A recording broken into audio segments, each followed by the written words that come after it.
Noel Johnson plays Andrew Marsh in this mystery serial by David Ellis. Find the Lady.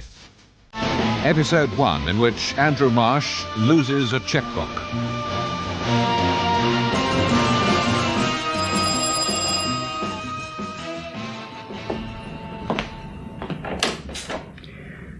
Good evening, Sir Andrew Marsh. Yes? Detective Sergeant Rankin. I'd like a word with you. I see your warrant card. I was just going to show it to you. Here you are, Mr. Marsh. Thank you. What's this about, Sergeant? Or perhaps it'd be better if I came in, sir. You don't want your neighbours seeing you talking to policemen. You think they'd guess what you are? They tell me I look like a typical copper, so if you don't mind... Come in, Sergeant. Thanks. Nice flat you've got, Mr. Marsh. We like it. Yes. Different to the sort of homes most of our customers have. Do you mind if I sit down? Please do. Thanks. Do you know what it's like being on your feet all day, Mr. Marsh? I can imagine. Oh, you're one of these lucky blokes that earns his living sitting behind a desk, eh? I'm on my feet some of the time. Doing what, Mr. Marsh? I beg your pardon. How do you earn your living? I sell second-hand cars. Not much of a job, is it? Why? You looking for recruits for the police force? Not right now, I'm not. You didn't buy that in this country, did you? What? That oversized, what do you call it, the poof? As a matter of fact, I bought it in a bazaar in Champollion Street in Cairo. It's made of camel hide, and I paid £12 for it. Would you like to see the receipt? I'm not interested in the shopping you did in Egypt, Mr. Marsh. When were you there, by the way? 3 years ago. Where do you do your shopping in London? For instance, if I mentioned Rutland's of Bond Street and Wiley's of Oxford Street, would you know who they are? I've heard of them. They have this sort of customers who always pay by cheque. You've never used their shops? Not that I can remember. My wife might have been a customer of theirs. Might have been, Mr. Marsh. Past tense? From what I've heard about them, they don't put tickets on their goods. You buy first and ask the price later. That's about it. At the moment, I have to know what it's going to cost me before I say, wrap it up, I'll take it. You've got this flat on a lease, haven't you? Yes, 5 years. Yes, the rent must be, seeing you're only half an hour from the West End, I'd say, 500-600 a year? How do you manage to pay that much, Mr. Marsh? Sergeant, exactly what are you doing here? Making inquiries about my financial status, finding out about my shopping habits, or just resting your feet? Could say I'm doing a bit of each, sir. Your wife at home, Mr. Marsh? No. Not home from the office yet? She doesn't work. As a matter of fact, she's at the hairdresser's. Oh. Do you think we could get to the point? Yes, I don't see why not. Well, it's like this. Rutland's and Wiley's and a few more shops like them they've been having second thoughts about being so free and easy on this business of taking cheques.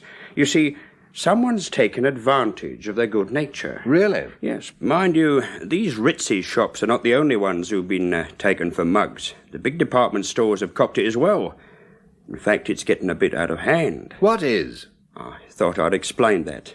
I'm talking about the dud cheque racket, Mr. Marsh. Oh, I see. The Yard have had to set up a special sort of section to deal with it. But let's get one thing straight, though. When I say dud cheque, I don't mean the bouncer, the one that a bloke gives you and then it comes back from your bank marked RD, meaning the bloke's no funds in his account. When I say dud cheque, I mean the villain who's signed it has no bank account at all. He's used a fictitious name and he's given a false address. You with me so far, Mr. Marsh? Yes, but I don't see why you're giving me this glimpse behind the scenes, fascinating though it is. You'll see in a minute. See, when these dud cheques get to this special section of the Yard, they keep an eye on numbers, because every now and then they find a bunch of numbers that follow each other. In other words, the cheques all came out of the same book. Yes?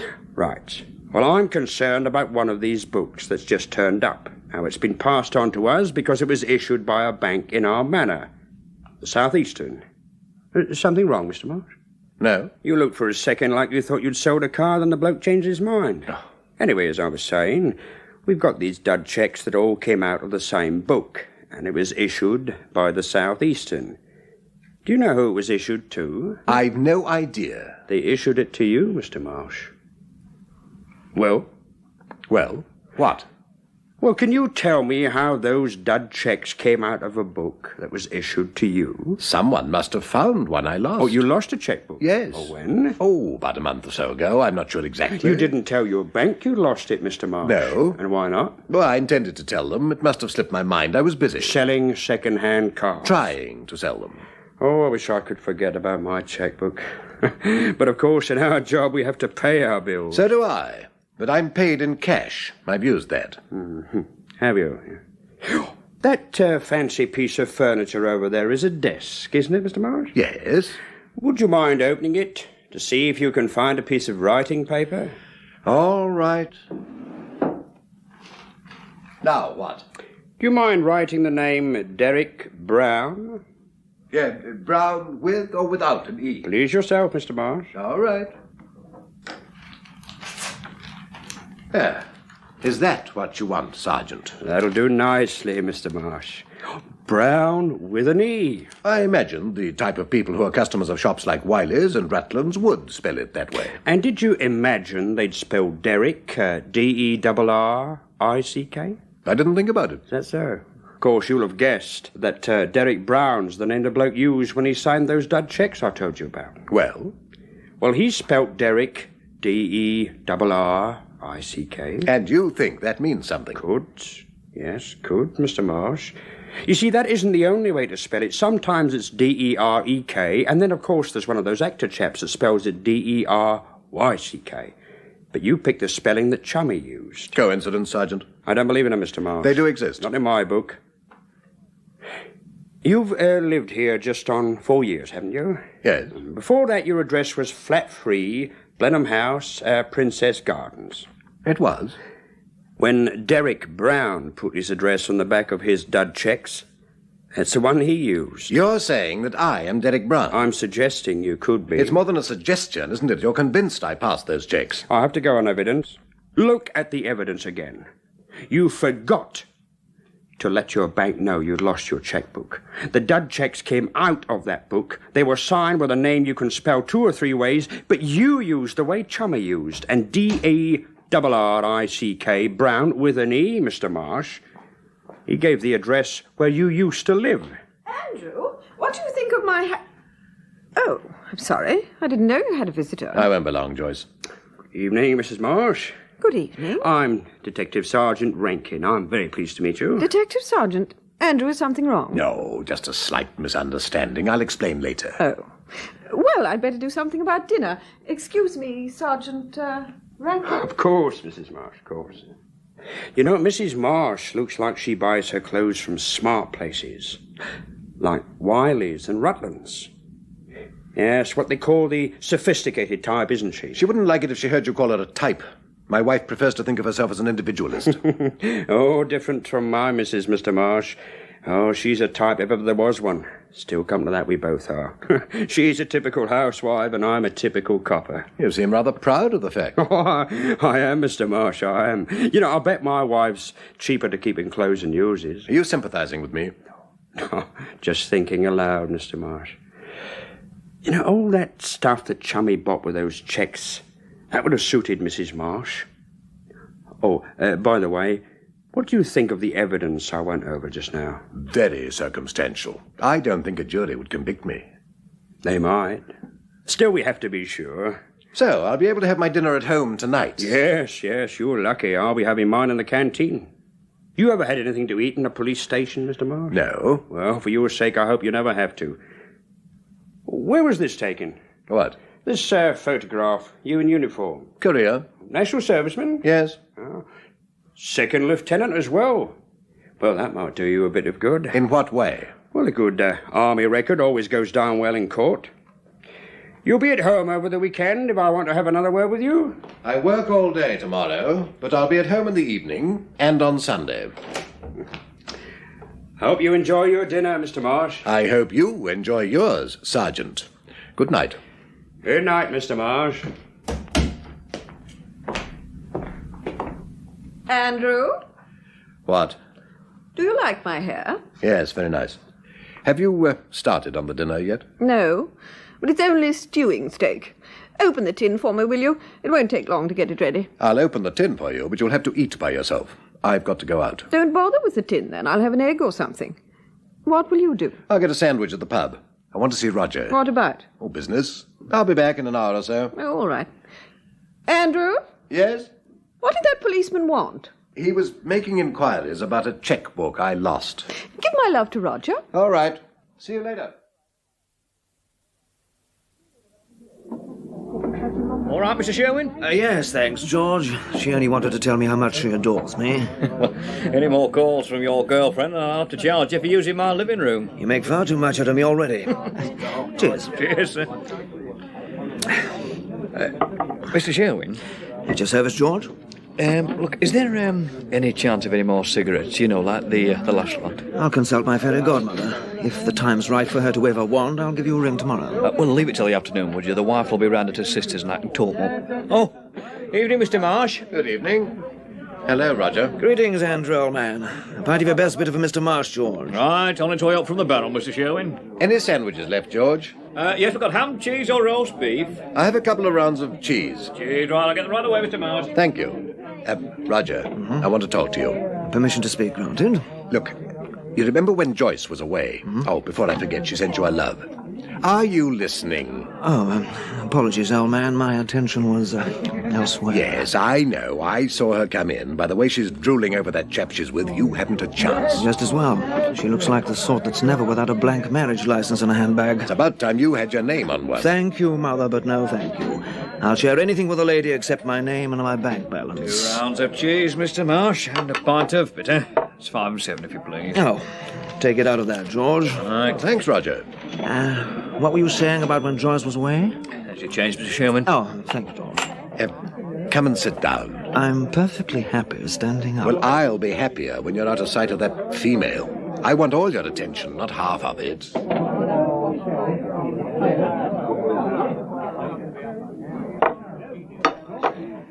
Roger, I am in one hell of a mess. Tell them they'll have to wait for their pound of flesh. No, I'm afraid the law won't wait. Did you say the law? Yeah. Cast your mind back to when Joyce had been away about a month. That would be roughly about the time Mother-in-law had a third relapse. Something like that. I came in here one night, and you introduced me to a girl. Angela, Caroline, Fenella, Sheila, Ursula. Sheila it was. Now, I don't know... Hang on a minute. Let me take her out of the files. Sheila. Ah, yes. 23-ish. Hair verging on the Titian, statistics adequate. Preferred listening to talking. Last name Ramsey, correct? Perfect. Now, did she tell you I took her out to dinner? Good God, no. You're joking, aren't you? As a matter of fact, I took her out 3 or 4 times. You, the life president of the Married Men's Union? Yes, and I wish I'd never met the blasted girl. Why, has Joyce found out? There's nothing to find out. I took her out to dinner because I wanted someone to talk to. Oh, no. You can think of a better one than that. But it happens to be true. Now, the last time I took her out, she asked me up to her place for a drink. And you went because all the talking you'd indulged in had made you thirsty. Now, don't fool around, Roger. This is damn serious. Well, tell me why. Well, next morning, after I'd been up to her place, I missed my chequebook. Now, I knew I'd had it the night before because I'd used it to pay our bill at the restaurant. The only place I could think of where I might have lost it was Sheila's flat. Well, I phoned her, but she said she hadn't found it. What about the Well, restaurant? I phoned them as well. They hadn't found it. And, like a damned fool, I didn't tell my bank about it. Why like a damned fool? I have had a visit from a Detective Sergeant Rankin. My chequebook's turned up again. Someone's used it to go on a shopping expedition in the West End. You mean your signature's been forged? No. They signed the checks as Derek Brown. But the devil of it is they gave the address of our old flat, and that isn't all. Rankin asked me to sign the name Derek Brown, and I used exactly the same spelling that had been used on the checks. A coincidence? Well, Rankin doesn't think so. Roger, Sheila Ramsey must have helped herself to my chequebook. I can't see any other explanation. And I can't see anyone, even a shop assistant, accepting her as a man. Not even in the West End. Well, she could have passed the chequebook on to someone, couldn't she? Someone who posed as Derek Brown. Now, do you know any of her boyfriends? Not apart from you. Oh. All right, I apologize. Well, actually, I know very little about her. I'd only met her in here. Why didn't you tell your policeman friend about her? Because I don't want anyone to know about her, unless it's absolutely necessary. I mean, you didn't believe I just wanted to talk to her. Well, neither would Rankin. More important still, at the moment, Joyce had never believed that all I wanted from Sheila Ramsey was conversation. Domestic situation still dicey, eh? It is, and it won't improve till my bank manager starts calling me sir again. Joyce was born to eat caviar.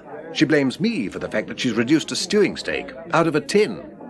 Oh, I suppose she's right. You've done everything you can to get her caviar back again. Well, obviously Joyce wouldn't agree with you. And if she found out that I'd spent money on another woman, things would be worse between us than they are now. Suppose this policeman chap dangles a warrant in front of you. Will you keep your mouth shut all the way to the Bastille? Well, I blazes. If it comes to that, he'll have to know about Sheila. But in the meantime, I'm going to see if I can get her to tell me who Derek Brown is. She wasn't very forthcoming the first time you mentioned your chequebook, was she? No, but I didn't press the point then. There wasn't the same urgency as there is now. Well, perhaps I can do something. Oh, why should you? No, I brought you and Sheila together. Apart from that, I've got contacts that a respectable citizen like you would know about. If darling Sheila's involved in skullduggery, I'll know before closing time tomorrow. Your contacts might resent your curiosity. You'd better keep out of it. Sorry, old man. For once, you'll have to forget your sacred independence. I'm as anxious as you are to find Derek Brown. Well, all right. But don't get yourself into any trouble on my account. Trouble and I have an arrangement. We keep out of each other's hair. Here, let me get you another drink. No, thanks. I'm going. I want to call at Sheila's flat on the way home. What now? Well, it's only 8:30. Leave it till the morning. No. The sooner I know whether Sheila Ramsey is going to cooperate, the better. There's no one of that name lives here. You must be mistaken. I was in this flat a few weeks ago. You weren't, you know. And the tenant of it was definitely Sheila Ramsey. It definitely wasn't. No one of that name's ever lived here. Before me, it was somebody called MacDonald, and they'd lived here for years. You've come to the wrong flat. The house is only converted into two, this one and the flat downstairs. I can hardly have come to the wrong one. Then you've come to the wrong house. Well, this is 69, isn't it? It is. Sheila Ramsey lived at 69. Then you've come to the wrong road. I've never heard of anybody called Ramsey. I never get friendly with neighbours, darling. You've only got to smile at them and they're always ringing the bell and borrowing something, aren't they? But Sheila Ramsey only lived in the flat upstairs. If you didn't know her, you must have seen her. Sorry, darling. I only moved in here last week. But what's happened to the people who had this flat before you? They've gone to Australia. Or is it New Zealand? Anyway, darling, they've gone. You can't help me, then? It depends what kind of help you want, darling. Now, look, I'm really not dressed for standing in a drafty doorway, am I? Why don't you come in? We could introduce ourselves. My name's Carol, and we could talk about Sheila, or something. Some other time, thanks. I may not be free some other time. Well, that'll be my loss, won't it? Good night. Good night, darling. Give my love to Sheila, if you ever find her.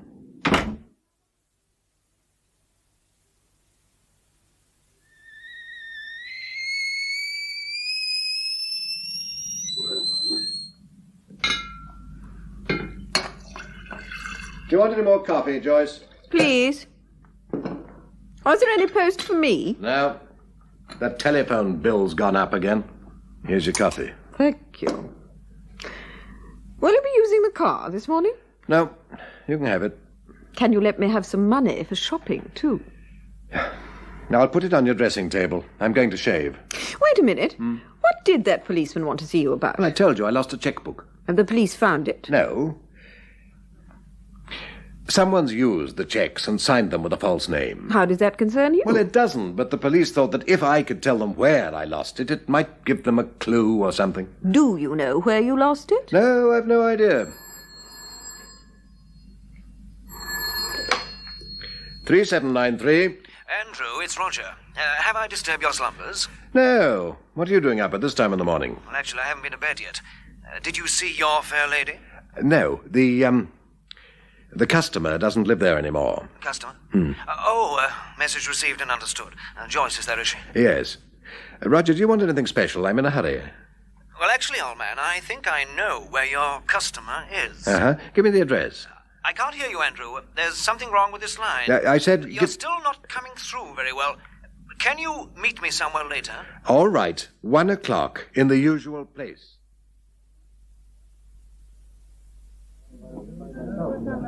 What time did you arrange to meet him then, Mr. Marsh? 1 o'clock. What's the time now, George? What, is your watch stopped? No, I came out in a hurry and forgot it. It's just turned 20 past. Well, if he isn't here in another 10 minutes, I'll have to go. George, And do you know any of the girls that Mr. Sherwin meets in here? Well, only as customers, more's the pity. Now, a few weeks ago, he introduced me to one of them, a red-haired girl called Sheila Ramsey. Now, do you remember her? Sheila? No, I don't think... No, not offhand. Well, look, if you hear her name mentioned, let me know, will you? I want to get in touch with her. Close touch, I'll bet, eh? By heck, I wouldn't mind her. Oh, hang on a minute, will you, Mr. Marsh? The wife's calling. Yes, what do you want then, Elsie?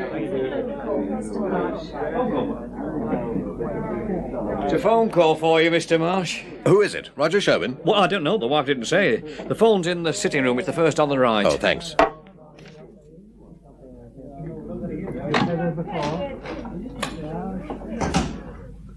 Hello? Mr. Andrew Marsh. Yes, who's that? This is the West Middlesex Hospital. We phoned Elmfield Service Station and they gave us this number. We've some bad news for you about your friend, Roger Sherwin. What's happened? He's been in an accident, Mr. Marsh. Can you get here as quickly as possible? Yes, of course. Is he seriously hurt? Come to the casualty department, Mr. Marsh. All right, but I asked you, is he seriously hurt? Hello? Is he seriously hurt? I'm afraid he's dead, Mr. Marsh. Dead?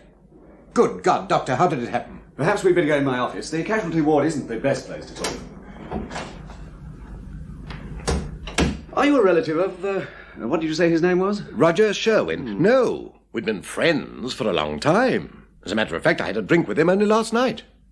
Was Roger driving when it happened? I understand he was crossing the road. This car came round the corner. Oh, I see.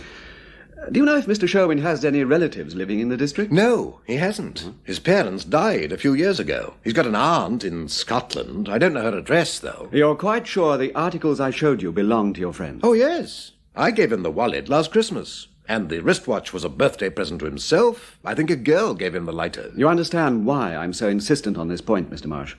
He can't be identified physically. I'm afraid he can't. Facial injuries make it completely impossible. Yes? Excuse me, sir. Is it all right if I have a word with this gentleman? Well, as far as I'm concerned, it is, Constable. Thank you. May I have your name, sir? Andrew Marsh. And I believe you say the deceased's name was Roger Sherwin. Yes. His address, sir? Well, he lived in a houseboat. It's moored on the river at Hampton Court. I can't remember the address, but I've got it at home. I can let you have it. How did you come to hear about the accident, sir? Well, I had a phone call. Constable... just a minute, sir. Who phoned you? Well, someone from this hospital, of course. Did they give you a name? No. Where were you when you got this phone call? In the King's Head. It's a pub in I know where it is. Thank you, sir.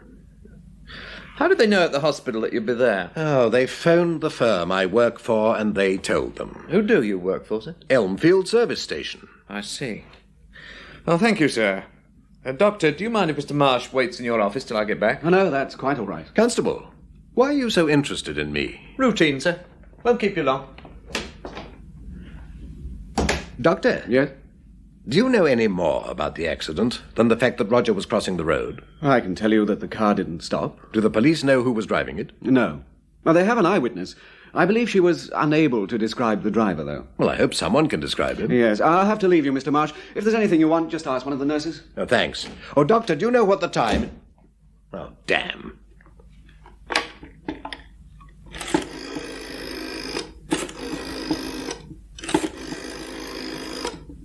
At the third stroke, it will be 1:55 and 20 seconds.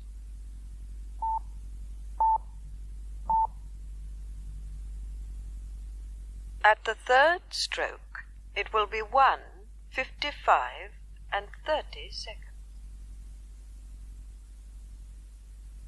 At the third stroke, it will be 3:10 and 10 seconds.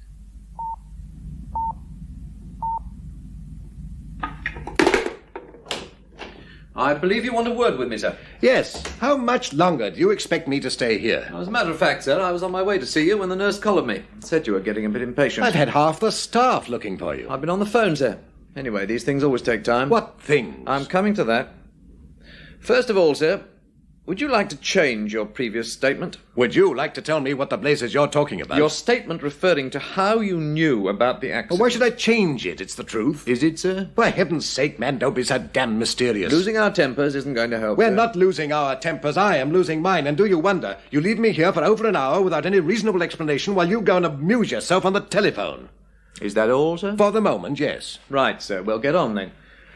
I wanted you to wait because when Mr. Sherwin was brought in here, his pockets were turned out. And there wasn't a single thing, no driving licence, nothing with his name on it. It wasn't until you walked in and started asking about Roger Sherwin and identified his property that anybody knew who he was. Of course they knew. Impossible, sir. But someone phoned me and told me Roger had been in an accident. They didn't phone you, sir. They couldn't have done. Because there was nothing in his pockets that had your name on it either. Damn it, the hospital rang my firm. So you said. I've just been on to Elmfield service station, and they say they never had a call from the hospital. Then how did I know there'd been an accident? Just what I was going to ask you, sir. In the circumstances, I hope your answer this time will be nearer the truth. Oh, now we're back to the mystery bit again. What circumstances? Your friend's accident was no ordinary hit and run, sir. The driver could have avoided him, but he deliberately ran him down. What? According to our eyewitness, sir, it was nothing less than murder. Are you going to tell me the truth this time? I've told it to you already. Someone from this hospital phoned me at the King's Head and told me Roger Sherwin had been in an accident. But we know that's impossible, don't we, sir? They didn't know who the deceased was until you told them. Joyce, what the devil are you doing here? I heard Roger had been in an accident. How is he? I'm afraid he's dead. Dead? Oh, no. How did you find out that I was at the hospital? Well, I had to see you about something, so I called in at the garage, and Mr. Rodney said you'd gone to the King's Head. I followed you there, and the landlord, what's his name? George Phillips. Yes. He said you'd had a phone call from the hospital about Roger, so... Did you hear that, Constable? Yes, I heard it, sir. I take it you know this lady. This is my wife. I see, sir. Now, Mrs. Marsh, how did the landlord know Mr. Marsh had had a phone call from the hospital? He found out from his wife. She took the call. If you'd rung the King's Head, they'd have told you so. By the way, why didn't you ring them? Oh, well, sir, Well, Constable? Well, it didn't seem necessary, sir.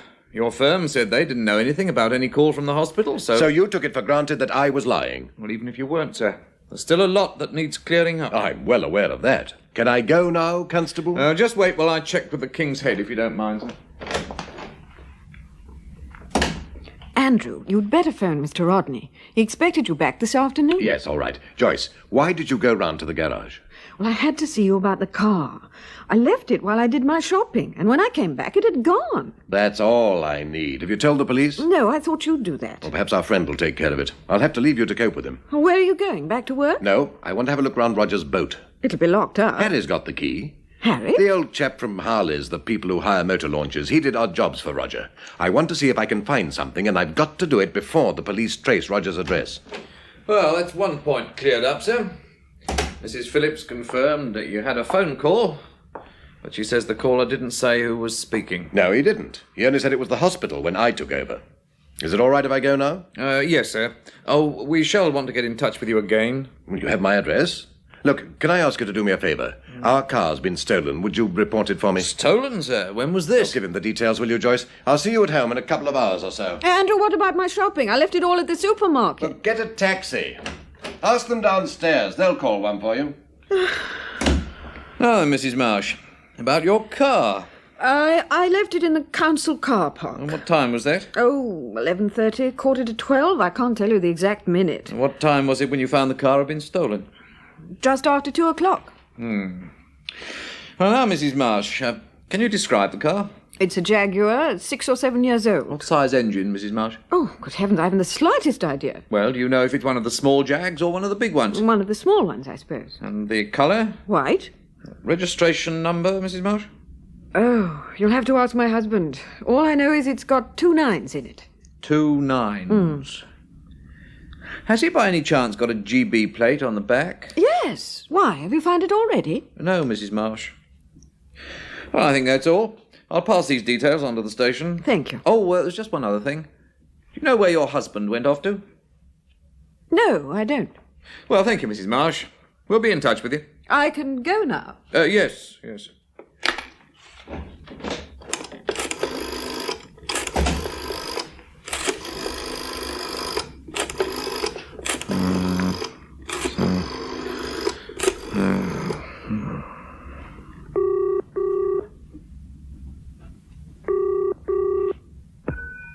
CID, Detective Sergeant Rankin. Oh, Sarge, this is Ted Russell, 127.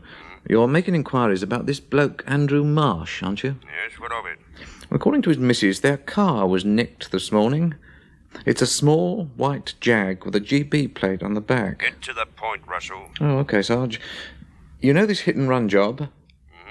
Well, we got a description of the car from an eyewitness. She could have been describing Marsh's car.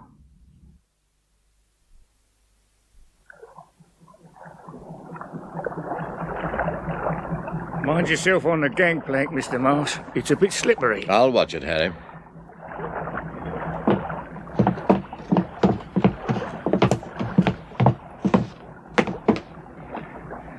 Here we are, then.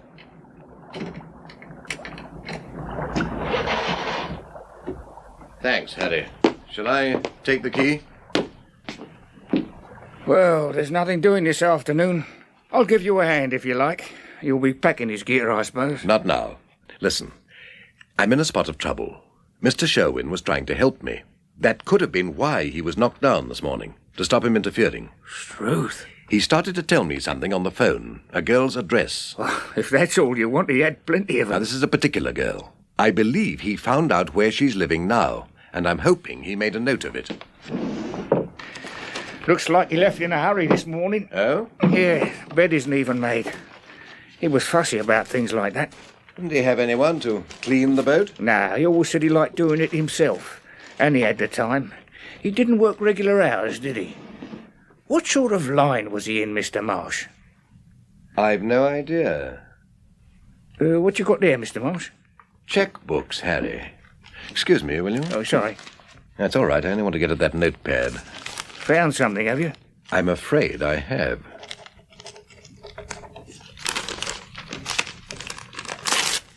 Is that the address you wanted? No. It's something that might be just as useful, though. Busy, Mr. Marsh? What? Oh, good afternoon, Sergeant Rankin. Mind your head, the doorway's on the low side. Harry, there's no need for you to stay. I'll lock up and let you have the key. OK. I'll see you later then, Mr. Marsh. Yes, and thanks for your help. You know, I had an idea I might find you here. What are you doing on this houseboat? I was just going to ask you the same question. I'm not obliged to answer. All right. You know Roger Sherwin was killed this morning? Yes? Well, he was a friend of mine. I'm taking care of the arrangements. The funeral, you mean? Yes. You must have left the hospital and come straight here. You are in a hurry, aren't you? Well, I thought I ought to start clearing up his effects and so on. And there are probably people who have to be notified. Relatives? Well, as far as I know, he's only got an aunt, but there might be someone else. Friends, business acquaintances. Yeah. A logical place to find out seemed to be among his papers. And what have you found so far? A few bills, letters, mostly from girlfriends. I'll have a look, if you don't mind, Mr. Marsh. And what's under these papers? Checkbooks, eh? 1, 2, 3, 4 of them. All on different banks, too. You weren't trying to hide these, were you, Mr. Marsh? No, I'd only found them just before you arrived. Had you now?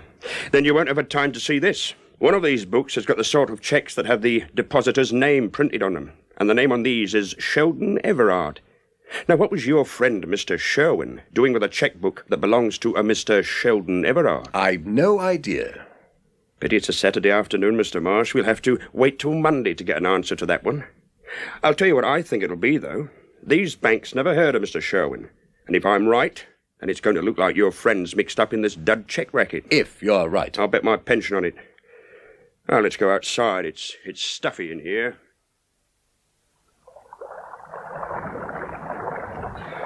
Ah, it's better. Nothing like fresh air to help you think clearly.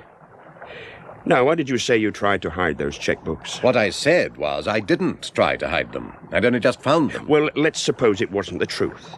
Why would you have shoved those checkbooks under that pile of papers? Any suggestions, Mr. Marsh? No. Oh, well, I've got a couple. One, you'd guessed your friend was mixed up in something crooked, and you wanted to protect his good name. Don't speak ill of the dead, that sort of thing. How does that sound to you? Makes me a very noble character, doesn't it? Just what I thought. Let's get on to suggestion number 2. You hid those checks because you were both mixed up in something crooked, and you wanted to protect your good name. Don't speak ill of the living. That sort of thing. How does that sound to you, Mr. Marsh? Like something out of Detective Sergeant Rankin in Wonderland. Smart comebacks won't do you any good, Mr. Marsh. Will anything do me any good where you're concerned, Sergeant? The truth might. But you don't believe it when I tell it to you. Because you never give me any evidence to back it up. Let's go back for a minute to Mr. Sherwin's accident. How did you find out about it? The hospital phoned me at the King's Head. Someone phoned you at the King's Head. We've only your word for it that it was the hospital. What other way could I have found out? Well, I'll tell you. Your car was reported stolen this morning. Your wife described it as a small white Jag, 6 or 7 years old, 2 9s in the registration, GB plate on the back, correct? Yes. The witness to the accident described the car that mowed down Mr. Sherwin as a white Jaguar. She didn't know what year it was, but it had one of those plates on the back with the letters GB. If you'd been driving your car, Mr. Marsh, that's one other way you could have found out that your friend had been knocked down. So now you're accusing me of stealing my own car and killing Roger Sherwin? I'm suggesting it's a possibility. And by what our eyewitness says, murdering him would be a better way of putting it. Most murders aren't committed without a motive. I think I know what yours was. Now we'll lock up and return the key. Where are we going? Back to your swagger flat, Mr. Marsh. This damn river's making me feel seasick.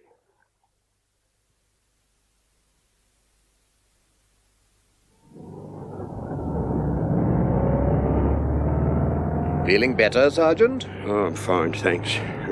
Can't even stand looking at water. Have to take a bath with my eyes closed. Right, let's press on. While you're driving? No point in wasting time. Now, yesterday you told me that before you say wrap it up, I'll take it, you have to know the price of what you're buying. Yet 3 years ago, you could afford to go shopping in Cairo. You were a sales representative, earning in damn good money. You travelled all over this country, staying in swank hotels, and you put the bill on your expense account. But last Christmas, your firm was taken over. You and 3 or 4 others were shown the door. They gave you a chromium-plated handshake, but after the sort of jobs you've had lately, I'll bet there isn't much of that left. I'd win my bet, wouldn't I, Mr. Marsh? You don't have to ask me, do you? I'm sure a typical policeman only bets on certainties. You'd be right. On the wages you're bringing home now, it must be hard work keeping your wife in the style she's been accustomed to. She's had to change her style. We both have. When I met her yesterday, Mr. Marsh, she didn't strike me as the sort of woman who's hard up for a few bob. Oh, don't be misled by appearances. The clothes she's wearing now were bought a long time ago. You're not concentrating on the road. Well, we were talking about Mrs. Marsh, weren't we? Supposing she's been making life a bit difficult for you because she had to walk past shops instead of going in them.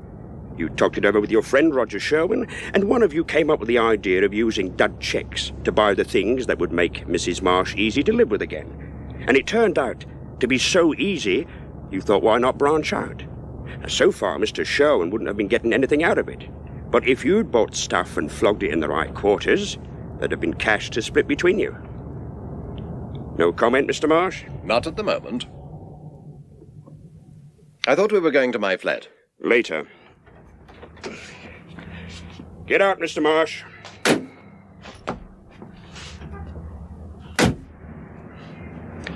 You know where we are? Where Roger was knocked down. Where he was murdered. You were here this morning, weren't you? No. I believe you were. Now, when you came round that corner and drove straight at him, what was your motive? Well, I'll give you 2. Either you'd quarrelled over the profits of the dud check racket, and you were going to settle the argument in your favour, or your partner knew he suspected you, and to save his own neck, he decided to talk, so you were going to shut his mouth permanently.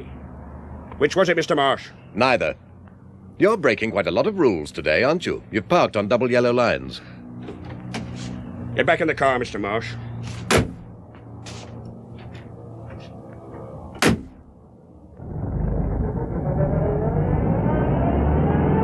Oh, don't look so bad-tempered. Just because your plan to frighten me didn't work. I wasn't trying to frighten you. Then why the off-the-record chat? Why show me where Roger was killed? I'm trying to convince you that the sensible thing for you to do is to make a statement. To save you having to go to the trouble of finding more evidence against me? I have enough evidence already. You had to be locked up, not joyriding with you. Oh, I know you've no doubts that I'm guilty. But you have to make absolutely certain that a jury would agree with you. At the moment, I don't think they would. Don't be too sure. There's only one thing I can be sure of. The truth doesn't always come out, does it?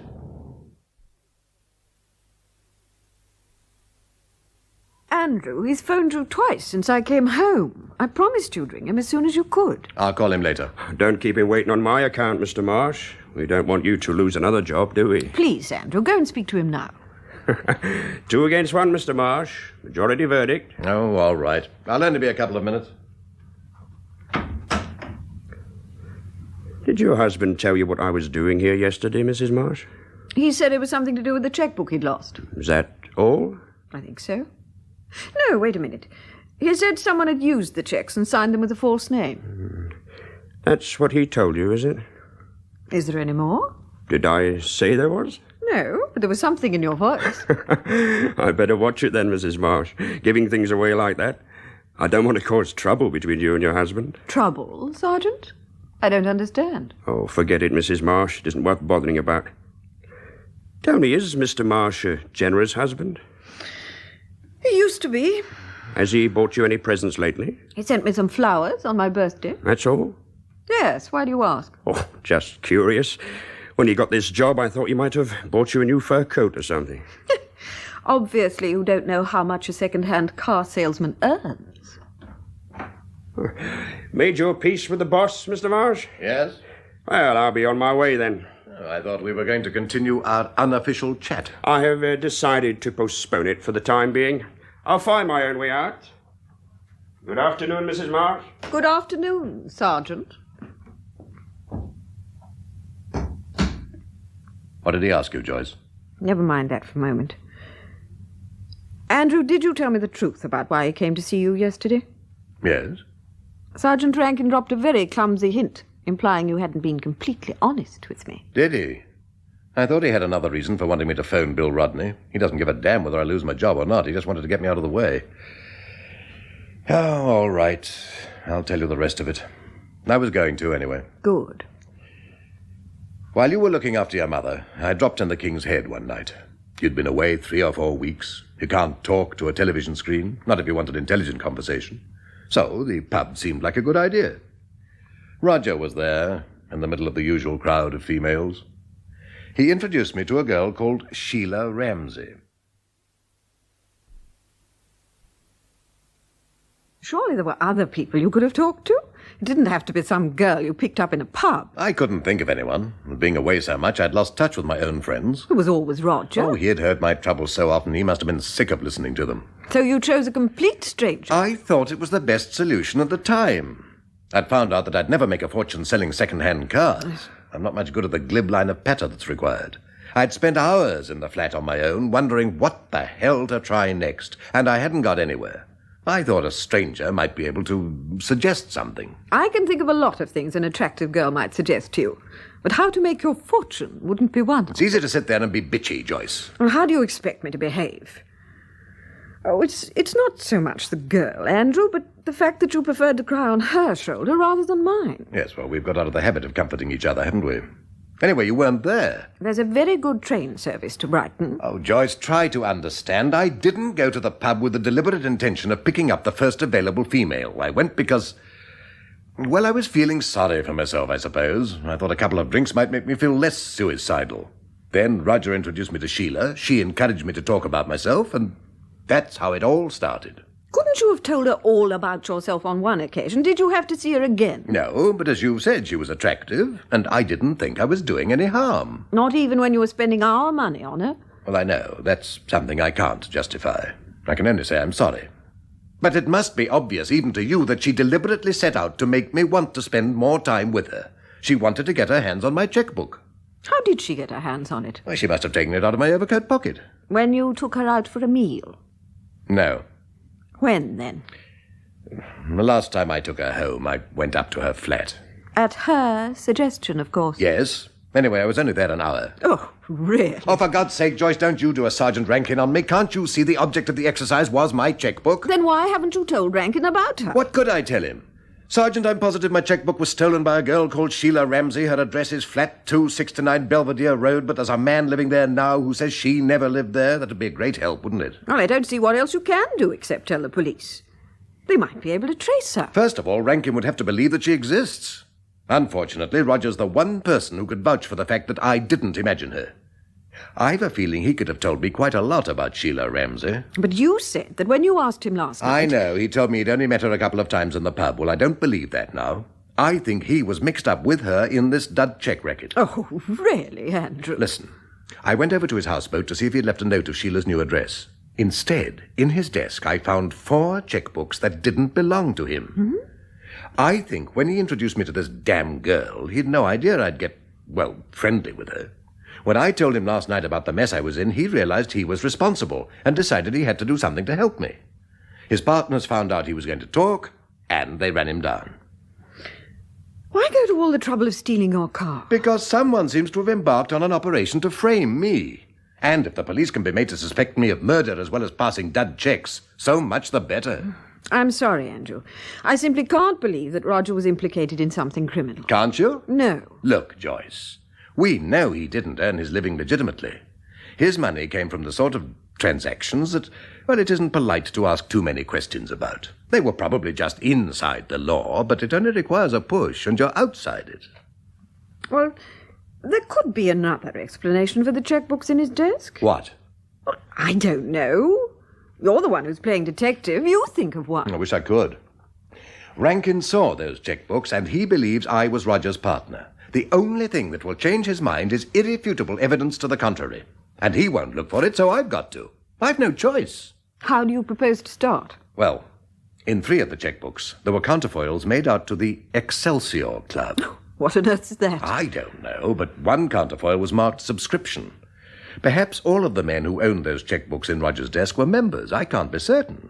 But a connection with the Excelsior Club was common to all 3 of them. So, I'll start from there. You're going to do Sergeant Rankin's job for him. As he sees his job at the moment, it's proving that I'm guilty. Doesn't even enter his mind that I could have been framed. Well, I have to prove he's wrong. Will it mean taking more time off from the garage? Possibly. I don't know yet. If it does, I'll have to explain to Bill Rodney and hope he'll understand. What if he doesn't? Oh, well, I expect the Labour Exchange will be glad to see an old customer back again. Oh, it isn't funny, Andrew. If I don't make Rankin change his mind about me, the consequence of that won't be funny either. What did he ask you? Who? Oh, Rankin, of course, while I was on the phone. Oh, he wanted to know if I'd had any presents from you lately. Ah, no wonder he went away looking so disappointed. He hoped you'd tell him I'd bought you a diamond bracelet and a couple of mink coats. Have you any money I can borrow? A little. How much do you want? Enough to buy myself a present. I don't understand. Look, one of the checkbooks in Roger's desk belonged to a man called Sheldon Everard. Now, he'd made out a counterfoil to a shop in Regent Street. I intend to go in there, spend some money, and then find out if they know Everard's address. He might be able to give me some information on this Excelsior Club. I'd rather you didn't play detective, Andrew. Well, what do you want me to do, then? Wait for Rankin to arrest me? And don't forget Roger. I believe he was killed because he was going to help me. It'll take more than an expensive wreath to get that off my conscience. What if someone tries to kill you? Well, other people have tried. They didn't succeed, did they? No. But this time you won't get a medal for proving you're a better man than the enemy. All I want is to get Rankin off my back. Get me the money, will you? All right. But you can't spend it today, you know. Most Regent Street shops are closed on Saturday afternoons. Oh, damn, I'd forgotten. Well, I'll go first thing on Monday morning. With or without Mr. Rodney's permission? Either way, getting Everard's address is more important at the moment than keeping in with Bill Rodney.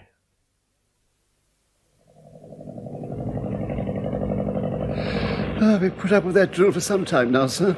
Your staff must find it annoying. We're more concerned with the annoyance to our clients, sir. That'll be 4 guineas, please. Yes. Who do I make out the cheque to? I'll give you one of our billheads, sir. There you are. Thank you. You have some identification? Oh, will my driving license be enough? It'll do splendidly, sir. One has to be so careful, I'm afraid. Yes, of course. Here's my license. Thank you, sir. If you wouldn't mind putting your address on the back of the cheque as well. Certainly. By the way, do you know if Mr. Everard has been in recently? Mr. Everard, sir? Sheldon Everard. He's a customer of yours, isn't he? His name does sound familiar. Well, as a matter of fact, he recommended your shop. Oh. He said your shirt selection was the best in the West End. I trust we haven't disappointed you, sir. On the contrary. I don't suppose you happen to have Mr. Everard's address. His address, sir? Yes, I seem to have mislaid it, and I want to get in touch with him. It's against our rules to supply clients' addresses, sir. Yes, well, would this cover the penalty for breaking the rule? I imagine it would, sir. Actually, I believe I saw Mr. Everard's name in our special order book. If you'll give me a moment to find the page. Unless my memory is at fault, Mr. Everard lives somewhere in Guildford. Are you familiar with that part of Surrey, sir?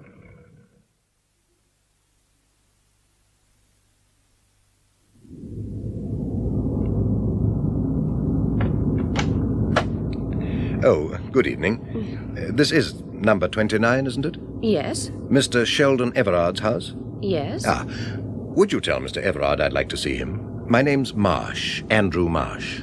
Are you a friend of Mr. Everard's? No, we've never met. Why do you want to see him? It's a personal matter. I'm sorry, Mr. Marsh, but Mr. Everard isn't in. Would you say I'd like to talk to him about his chequebook? If you tell him that, I'm sure he'll see me. Please come in, Mr. Marsh. Thank you.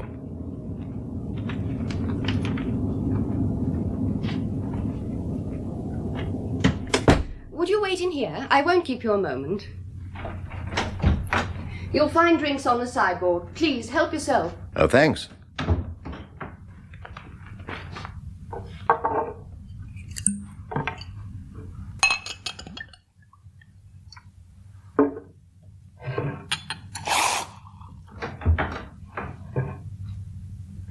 Mr. Marsh? Yes? Why do you want to talk to Mr. Everard about his chequebook? Well, I'd rather discuss it with him. I want you to discuss it with me. And if I refuse? I shall have to try and persuade you to change your mind. I dare say you could as well, if I was in the mood. Unfortunately... Oh, I see. We're talking about different kinds of persuasion.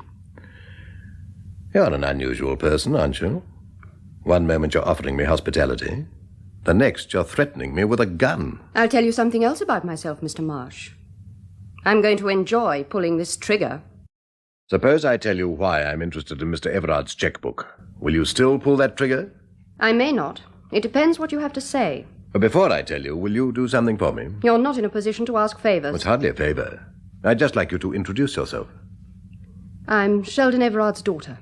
How do you do? I think we can dispense with the courtesies. Could we dispense with that gun as well? No, we could not. It'll make your arm ache, you know, holding it up like that. If we sat down, you could use the chair arm as a rest. Considering who you are, Mr. Marsh, you're very thoughtful. You don't know who I am, Miss Everard. All you know about me is that I arrived by taxi and I asked to speak to your father about his chequebook. I can guess who sent you. No one sent me. Are you going to adopt my suggestion and sit down? Stop wasting time and tell me why you came here. Oh, very well. Some dud checks have been passed in the West End, and they came out of a book that was issued to me. On top of that, a friend of mine died after a hit-and-run accident last Saturday. Actually, the police think Roger, my friend that is, was deliberately run down. In his desk, there were 4 chequebooks that didn't belong to him. Now, the police believe Roger and I were in the dud check racket together, and I drove the car that killed him. Your arm's starting to ache, isn't it? Never mind about my arm. Tell me the rest of your story. Well, I think a girl called Sheila Ramsey stole my chequebook. I also think that Roger, and several others as well, are involved in this dud check racket. I can't put the police onto Sheila because she's disappeared. That's why I'm here. I was hoping your father would be able to help me. You say you've never even met him. How did you find out where he lived? One of the chequebooks in Roger's desk was his. I traced him through one of the counterfoils. It was made out to a shop in Regent's... Damn! What's the matter? It cost me a 4-guinea shirt to get your address, and I've left it in the taxi. In any event, you wasted your money. My father's dead. He committed suicide. I'm sorry. May I ask you a question about him? What is it? Was his death connected in any way with the reason why I came to see him? Yes.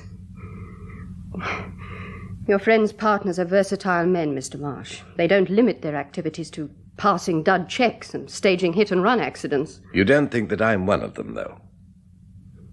No, I don't. I owe you an apology. Why? For frightening you with this gun. You're not really a very good shot, are you? How did you guess? Someone who was used to a gun would have remembered to take off the safety catch. The what? There, by your finger. Oh, I wouldn't even know how a safety catch works. Well, I'll show you before I go, in case you get a visit from someone who is a partner of Roger's. Thank you. Can I get you that other drink now? Oh, I'll help myself. May I? Please. Do you mind talking about your father? No. Did the police come to see him about dud checks? Yes, but that was only part of it. Before he died, he wrote me a letter telling me everything that had happened. It all started from the day he joined the Excelsior Club. Have you heard of it, Mr. Marsh? I've seen the name, that's all. It was on the counterfoils of 3 of the chequebooks in Roger's desk. What kind of a place is it? A gambling club with a membership confined to men with a certain type of background. Like your father? Yes, he was custom-made for them. He had a taste for gambling, wasn't averse to women. Just the opposite, in fact. And he possessed information that was worth a lot of money. Well, one night he lost rather more than he could afford. The Excelsior Club employs hostesses with a talent for comforting men who are sorry for themselves. One of them took my father back to her flat when the club closed. Do you know her name? No, I don't. I thought it might have been Sheila Ramsey. Please, go on, Miss Everard. Well, a week after my father went home with this girl, an envelope came through the post. There were some photographs in it. They'd been taken in her flat. I've no need to tell you this sort of... How much did they ask for the negatives? Their price was information. About what? My father worked in the Foreign Office. They wanted particulars of confidential documents. Oh. Military secrets that would fetch a very high price outside this country. The Excelsior Club deals in espionage, then? No, I don't think so. My father said in his letter that only 1 or 2 members of the club were civil servants. Most of them were businessmen. Industrial information's worth a lot of money these days. I think that's what the club's interested in. Money. And they're not particular how they get it. In your father's case, they threatened to ruin him with these photographs? That's right. They phoned him and said they'd send them to the newspapers with faked evidence that he was already a traitor. Well, why didn't he just resign? It wouldn't have been any use. They said only one thing could stop them using the photographs. The information they wanted. So he gave in? Do you blame him? No. If I'd been in his position with those photographs in front of me and that voice on the phone... The voice didn't give him time to consider the whys and wherefores. It demanded the first payment within 24 hours. Oh, to begin with, the information they wanted was relatively unimportant. Oh, yes. But after that, with each phone call, their demands became more and more exorbitant. By then, my father was committed. It was too late for him to draw back. Poor devil. But eventually they drove him to the point where he was prepared to refuse them and face the consequences. Then the police came to see him. They wanted to know if he'd lost a chequebook. And he had? Yes. Yes, he'd missed it after the night he spent in that girl's flat. He hadn't told his bank that he'd lost it either? No. The police told him his cheques had been used in shops in the West End. They'd been signed with a false name. Do you know if that name was Derek Brown? I've no idea what the name was. Ah. Well, Father realized that if the police caught the man who'd used his cheques, they might uncover the other activities of the Excelsior Club as well. He found he wasn't prepared to face the consequences after all, so he used this gun. Have you told anyone else about the letter your father left for you? No, you're the first to hear of it. Father's doctor gave evidence at the inquest. He said Mother's death must have preyed on his mind. She died in a car crash a year ago. Father was driving. Have the police been back again about his chequebook? No. Well, who did you think I was? Someone from the Excelsior Club? Yes. Ah. Do you, live here alone, Miss Everard? Why? Well, it's possible that you might have a visitor from the Excelsior Club. Oh, well, I'm on my own at night. I've a woman comes in during the day to help me with the housework. She left just before you came. I must remember to initiate you into the mysteries of that safety catch. Did you keep your father's letter, Miss Everard? No, I burnt it a few days ago. But I think I've told you everything that was in it. Only your father had given you the name of that hostess. I suppose he didn't even tell you the address of her flat? No. Ah. Oh, dear. You haven't learned very much for your 4 guineas, have you? Well, at least I know that everything stems from the Excelsior Club. And finding out where that is shouldn't be too difficult. Well, I can tell you that. Oh? I found Father's membership card the other day. As a matter of fact, I walked past the club last Friday. It's just round the corner from where I was working. I can't imagine you in an office. How about a photographer's studio? Oh, yes, you'd fit there. You're a model, I suppose. Yes. That membership card should be in this drawer. What does the club look like from the outside? Oh, not very imposing. Just a doorway in a street in Soho. Well, if you're round there again, don't let anyone see you taking an interest in that doorway. I won't. Here's the membership card, Mr. Marsh. Ah, thank you. May I borrow this? Yes. Yes, I can't see that it'll be any use, though. It's still valid. It would get me into the club. They'd realize you weren't Sheldon Everard. That would be the idea. Knowing the kind of people they are, I doubt whether they'd let you get out of that club alive. If it comes to spending the next few years in jail or risking my neck in the Excelsior Club, well, I hope you'll forgive me for using your father's name. Of course. And I wish you luck, Mr. Marsh. Thank you. And now I must go. I promised to take my wife out to dinner.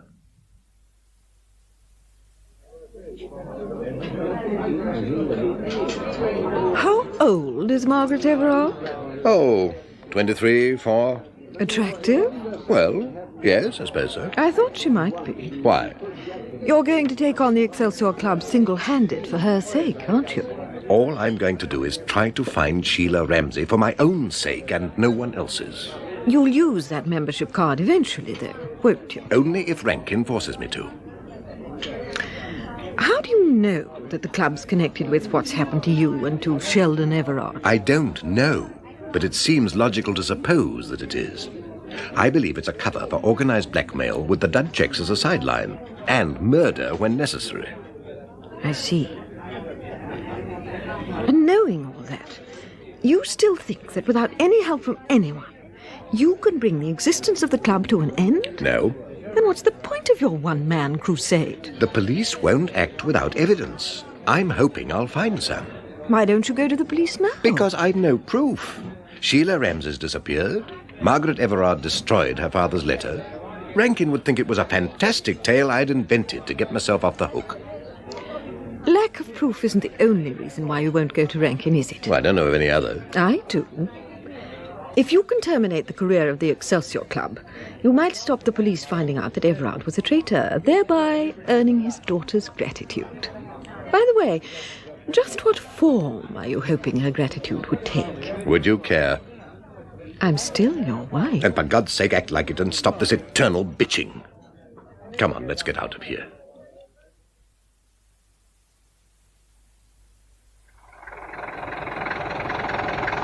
Hamilton Road, please. Hamilton Road, right.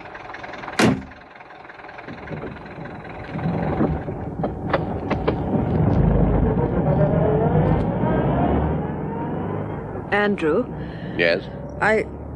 I'm sorry for the things I said just now. But you've asked me to try and understand your point of view. I want you to try and understand mine. You see, to me it looks as though you're prepared to risk everything. Your job, maybe even your life. You're exaggerating. Oh, please, let me finish. And all this is to help a girl you met for the first time today. Oh, I'm not that unselfish. I'm trying to help myself. If she benefits as well, it'll be incidental. Well, I agree with one thing you've said. You aren't unselfish, are you? My wishes don't concern you at the moment, do they? Of course they do. Joyce, listen. Suppose I give up and concentrate on selling second-hand cars.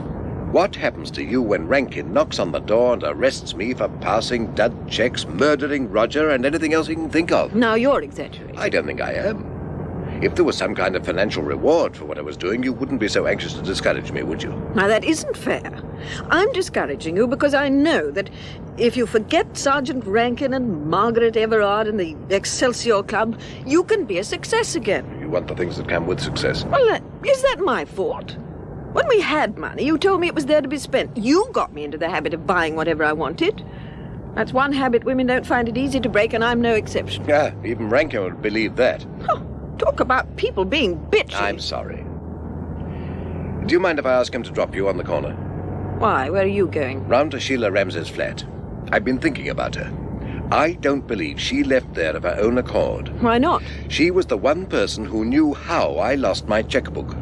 Therefore, she had to be got out of the way. You mean they've murdered her as well? Not necessarily. Probably they've just hidden her away somewhere. But I know damn well she lived in that flat a few weeks ago, and the man who's there now could have been lying when he said he'd never heard of her. Well, this time he's not going to get away with slamming the door in my face. Stop on the next corner, please. Okay, Goff. You're persisting with your one-man crusade, in spite of what I've said. For the moment. I see. Well, you're not the only one who can be selfish, you know. What does that mean? It means that I'm not going to wait forever for you to come to your senses.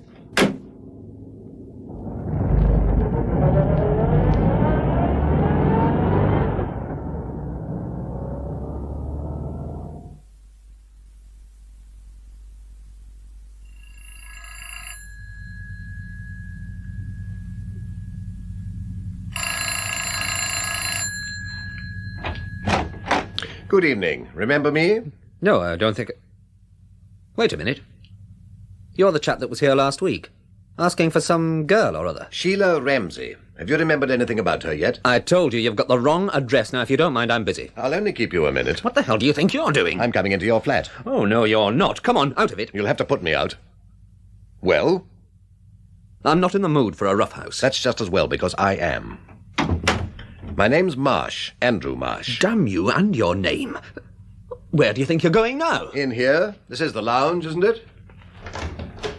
Oh, I beg your pardon. I didn't know you had company. Good evening. Hello, darling. You live downstairs, don't you? You mind your own damn business. I met this young lady after I'd called on you last time. She doesn't know you're Sheila Ramsey either. So she told me. I suppose you've never heard of the Excelsior Club. The what? He said the Excelsior Club, darling. Did he? I don't go for clubs. You prefer to have your fun in private, don't you, darling? Shut up, Carol. Now look, are you going to get out, or do I have to call the police? Darling, the poor man's only trying to find his girlfriend. She isn't my girlfriend. I met her in a pub and took her out because I wanted somebody to talk to. Oh, now that's not very original, darling, is it? It's the truth. And because of it, I'm up to my neck in trouble. The only one I know who could get me out of it is Sheila. Now, if you've got her address or you know how I could get in touch with her, I would be very grateful if you'd tell me. You took her out? When, lately? Yes. What colour's her hair? Eh? Is she blonde, brunette? Oh, she's a redhead. Titian, darling. Oh, you must have seen her lately, then. She only had it dyed after... After what? I think he's on the level. Do you, Carol? I'm sure he is, Peter, darling. Oh, your name's Peter, is it? Peter Lloyd. All right, then. I know Sheila Ramsey. It's taken you long enough to admit it. Sheila asked me to say I'd never heard of her. Why? She's married. Did you know that? No, I didn't. She left her husband a few months ago. He knocked her around. Led her a hell of a life. Ever since, she's been trying to keep out of his way. After she left him, she even dyed her hair. She thought if she changed her appearance, it might help. Anyway, it didn't. He found out where she was living, and someone told Sheila. So she gave up this flat, and if he came here looking for her, she asked me to tell him the tale I told you. And you thought I was her husband? Only natural, isn't it? Have you any idea where Sheila's living now? No. Didn't she give you a forwarding address for mail? She said it'd be better if she just went without telling me anything. Yeah. You don't know any of her friends, I suppose? I don't even know if she's got any. I only met her once, the day I moved in here. I asked her about sending on letters and things, and that's when she told me about her husband. I see. Well, I'll just have to think of something else. I'm sorry we can't do anything for you. Well, actually, you could do something. You know there is such a person as Sheila Ramsey. Now, you wouldn't mind telling the police you'd met her, would you? I don't want to get involved in anything. I won't bring you into it unless it's absolutely necessary. Well, all right, then. But if you're going to tell the police I met her, let me know first, will you? I will. Let's hope it won't come to that. Well, I'll be on my way. Good night, Carol. Night, darling. Good luck. Thanks. Good night, Mr. Lloyd. You know the way out, don't you? Yes.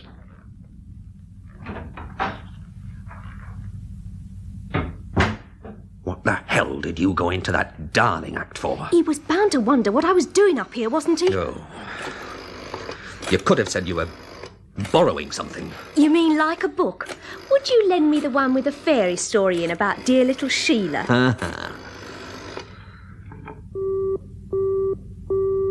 Damn. Have you found her yet? Mind your own damn business. I'd rather mind yours. There's more money in it. You get your share. Look, I'm going out. I've written a phone number down on the pad. Keep trying it. Who is it? Never mind. When they answer, tell them you're speaking for me. The message is, Marsh is being a nuisance. He's got to be stopped. You got that? Marsh is being a nuisance. He's got to be stopped. What's it mean? Just see you pass on that message. Then get the hell out of my flat. Darling.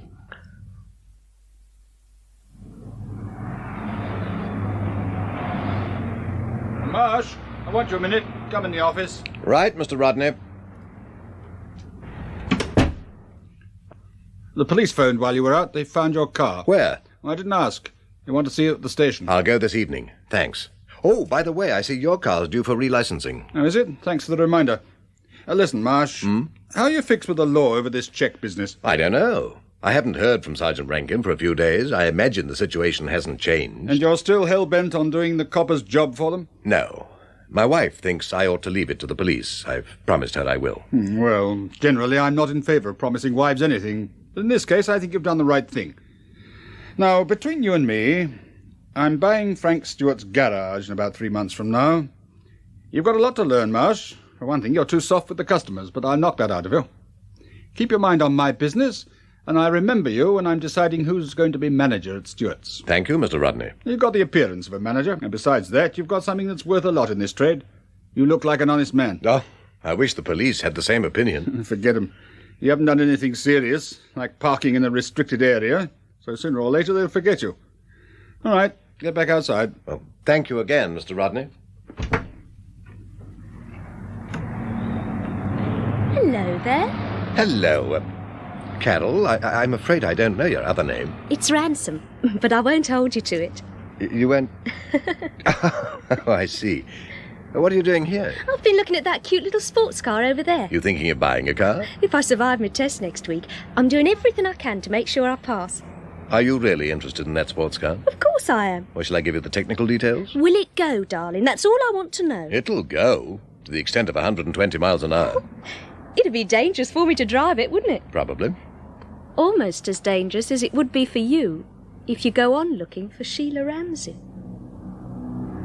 You're not just guessing, are you, Carol? Aren't I? I don't think so. I've been wondering why you picked this particular garage to look for a car. It wasn't a coincidence, was it? You knew I worked here. You wouldn't like to take me out in that car, would you? How did you know I worked here? Darling, you do ask a lot of questions. Where do you work, Carol? At the Excelsior Club? Darling, if I were you, I'd forget I ever heard of that place. Sheila Ramsey worked there, didn't she? Darling, I'd love to buy this cute little car, but I'd be scared stiff of driving it. I mean, breaking the speed limit's one thing, but killing someone's another, isn't it? Marsh? Yes, Mr. Rodney? A phone call for you. I think it's your wife. Oh, right. Thanks. Carol, wait here, will you? I'll be as quick as I can. Don't upset wifey, darling. Can I sit in the car? Help yourself. Hello? Andrew? Yes, what do you want, Joyce? Well, there's no need to snap at me. I'm sorry. You took me away from something important. What is it? The Marsdens have asked us to have dinner with them tonight. You haven't accepted. Yes, of course I have. You better ring them back and ask if we can postpone it. Why? You won't be late tonight, will you? I might be. You remember the girl I told you about? The one I saw in Peter Lloyd's flat last night? Yes. She walked in here 10 minutes ago. She pretended to be looking for a car. Actually, she came to warn me to give up trying to find Sheila Ramsey. You told me you had given up. I know, but this girl could work for the Excelsior Club. What did you say her name was? Carol Ransom. Joyce, something must have happened to make her come to me. I've no idea what it is, but I intend to take advantage of it. You've just said she came to warn you. Take her advice and... I can't. I know I gave you my word, but forcing these people into doing something that'll give them away is my only chance. I'm going to ask this girl to meet me when I finish here tonight and... Hello? Hello? Damn. Mr. Rodney? Yeah? The girl I was talking to. Do you know where she is? The blonde job with the deluxe finish? Yes. She cleared off just after you'd left her. Blast. Did you think she was going to put some commission in your pocket? I thought she was going to do more than that for me. Anyway, I can find her again. I know where she lives.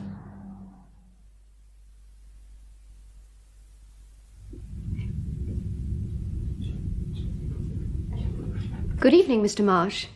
Why, Miss Everard. I didn't expect to find you here. Well, I had to go into town this afternoon. I thought I'd call on the way home, see if you had any news. You don't mind, do you? No, certainly not. Have you been here long? Only a minute or two.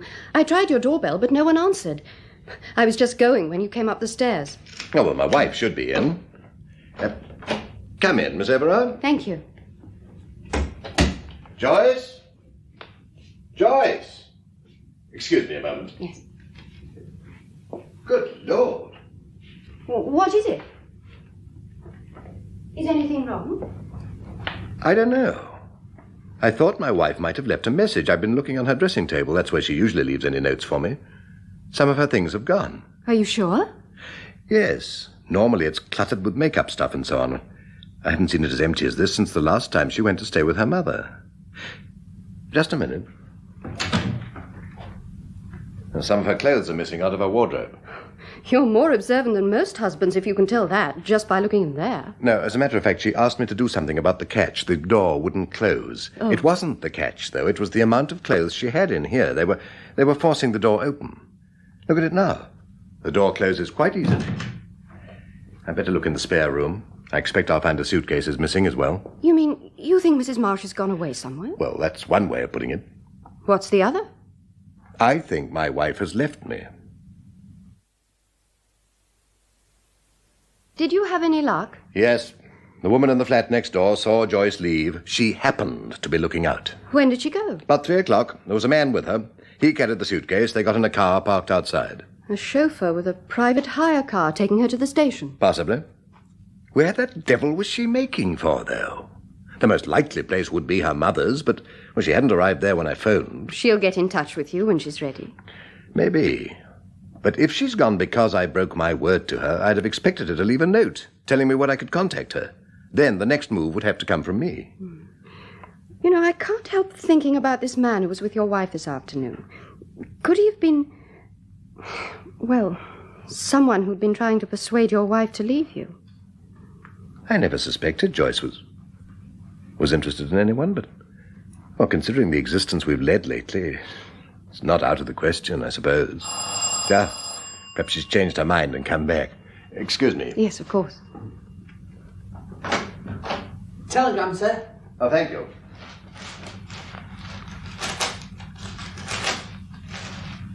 There's no reply. There. Here you are, son. Oh, Tom. Night, sir. Good night. Listen to this. I've gone away because I have no choice. Derek Brown has come between us. Forget him, and I may be able to come home. Joyce. Derek Brown. That was the name on your checks, wasn't it? Yeah? Well, then she's definitely gone away because you broke your promise. That's how it looks. On second thoughts, though, I don't believe Joyce sent this telegram. Why not? I'm positive I never mentioned to her the name my checks had been signed with. There were so many other things to tell her that was one detail that didn't seem important. Then who sent the telegram? I don't know. But my guess is they were connected with the Excelsior Club. Listen to the message again. I have gone away because I have no choice. Derek Brown has come between us. Forget him, and I may be able to come home. Do you know what I think that means? What? Stop being a damned nuisance if you ever want to see your wife again. May I see that telegram, Mr. Marsh? Certainly. Here you are. Thank you. I have gone away because I have no choice. Derek Brown has come between us. Forget him, and I may be able to come home. Joyce. Are you sure your wife didn't send this? As sure as I can be about anything in this damned business. Look, I told you, she doesn't know that Derek Brown was the name on my checks. Well, analyze that message. I have gone away because I have no choice. In other words, she was forced to go. Derek Brown has come between us. Their way of telling me the checks are the reason why she was forced to go. Forget him, and I may be able to come home. Mind your own damn business, and you might see your wife again. Why didn't they just say that? I could have shown a message like that to the police. Put in this ambiguous way, there's no point in letting them see it. What are you going to do about the telegram? I can't do anything, Miss Everard. If I've read the message correctly, they've got Joyce, and, well, we know what they're capable of, don't we? Look, in the circumstances, don't you think formality is out of place? Formality? Miss Everard. Oh, yes, I suppose you're right. Oh, what was that? I expect it was the evening paper. I'd better make sure. Andrew? Yes? Have you had anything to eat? Not since lunchtime. It was the paper. Would you like me to get you something? Oh, I don't want to put you to any trouble. I was thinking of myself as well. If you wouldn't mind if I joined you. I'd be grateful if you would. I'll see what's in the fridge, shall I? Thanks. How about bacon and eggs? Couldn't be better. 2 eggs? Please. Oh, you know, this just doesn't seem right. What? Well, sitting here, deciding how many eggs I want, looking at the paper, while Joyce may be... You said yourself, you can't do anything. I know. I feel so damned helpless. Like a man driving a car and the brakes are packed up. I'm heading for a crash and there isn't one single move I can make... Margaret. Well, just a minute, I'm coping with your eggs. Blast the eggs. Sorry, but there's something in the stop press. Well, go on, I'm listening now. A girl's body was found in the river this afternoon. She's still unidentified. In her early 20s, blonde, wearing a blue 2-piece suit. It can't be your wife. No, but Carol Ransom's blonde. And when I saw her this morning, she was wearing a blue 2-piece. You don't think she's committed suicide? Good God, no. If anything, she was murdered. The Excelsior Club? Yes. Why? Because they found out she'd been to warn me. Well, aren't you jumping to conclusions, rather? How could they have found out? I don't know, but I'll bet you those eggs to a T-bone steak that they did. They seem able to find out any damn thing they want. If she's identified as Carol Ransom, it'll be in the papers later, won't it? I expect so. You know, one thing's sticking out a mile. If they're so desperate to stop me playing detective that they have to kidnap my wife and murder Carol Ransom, then I must be as close to them as I am to you.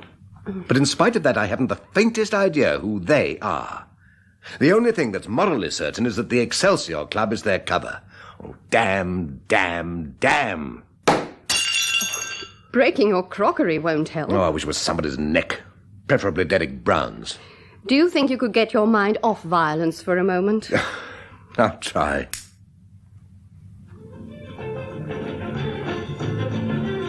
Does pop music go with bacon and eggs? Personally, I don't think it goes with anything. I want to hear the next newscast, though. That girl might have been identified. Salt and pepper. Thank you. Oh, don't hand me the salt. Superstitious? I'm afraid so. I expect you think that sort of thing's ridiculous. No. I'll tell you what I do think. That bacon and eggs looks appetizing. Wait till you've tasted it. Is the stool all right, or shall I get you a chair? Oh, the stool will do. May I take my shoes off? My feet are feeling very unfriendly. I've overworked them today. Modelling? Yes. What the well-undressed girl will wear on the beach next year. You like doing that sort of thing? I like the money. Do you mind? Well, it's nothing to do with me, is it? But I thought you'd have gone in for, fur coats, dresses, anything except that beachwear stuff. You mean in my case, clothes do make the woman? Good grief, no, I didn't mean that at all. Well, at least you're not undecided about it. No, I shouldn't think the cameramen are either. Oh, I don't mean anything more to them than... Well, then that bacon means to you. If you knew how much I'm enjoying it, you wouldn't say that. You're not the, slightest bit old-fashioned, are you? I didn't think I was. Oh. Tea or coffee? Tea, please. I'll put the kettle on. Andrew? Yes? I got a confession to make. Ha! You prefer coffee? I wish that was all it was. I haven't been completely honest with you. In what way? I could have given you more help than I have. Much more. There's a very good reason why I suppose deceived you is the only way to describe it. Go on. That reason still stands, but... Well, after what's happened to your wife, Damn. Well, you'll have to see who it is. I think it's more important to listen to you. It could be news about Joyce. If you're right about that telegram, they're bound to follow it up, to make sure you understood the message. Oh, please, Andrew, I won't run away. Well, all right. Keep out of sight, though. Right. If it's a messenger from the Excelsior Club, I don't think we ought to let them know that you're here.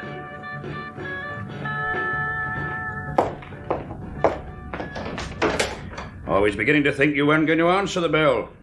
Good evening, Mr. Marsh. Good evening, Sergeant. I've been expecting you to call at the station. Why, what? Oh, good Lord, my car. I'd completely forgotten about it.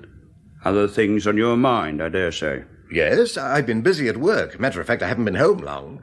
Look, I'll be with you in half an hour. That be all right? No, Mr. Marsh, it won't. I'll wait for you. Oh, please yourself. Just give me a second to turn the radio off and get my coat on. Go home. I'll get in touch with you as soon as I can. All right. Ready when you are, Sergeant. Oh, by the way, how long is this going to take? That depends entirely on you, Mr. Marsh.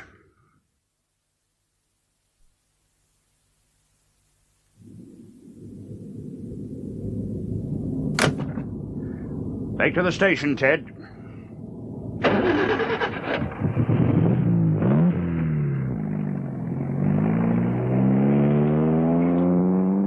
Where did you find my car? Not too far away from here.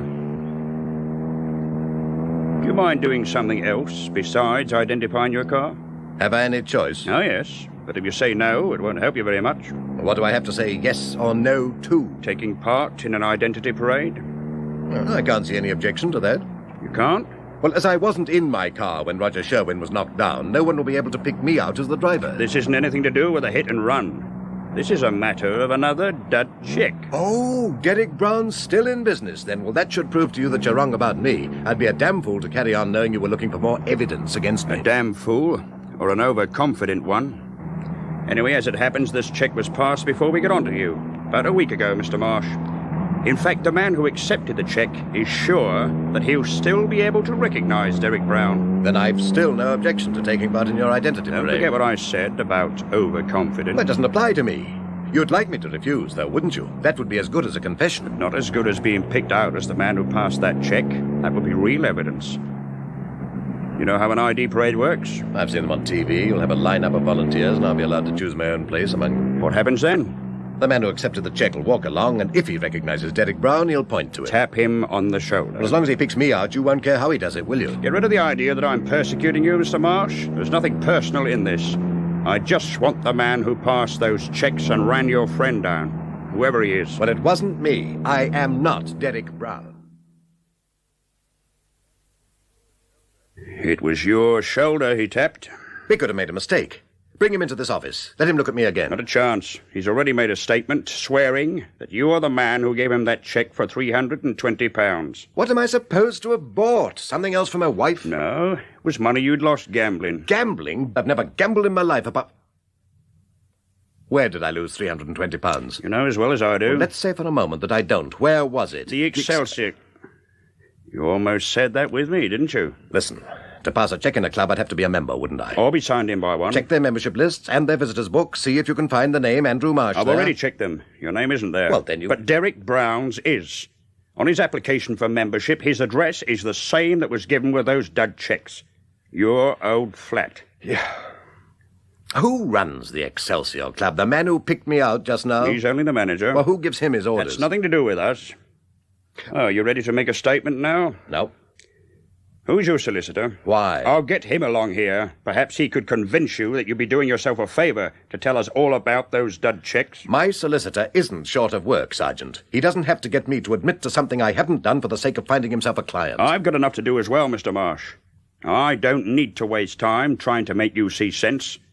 You know, I think you've forgotten all the evidence I've got against you. Here we go again, you and your damned evidence. Think about it for a minute. I know what your motive was. It started because you were broke.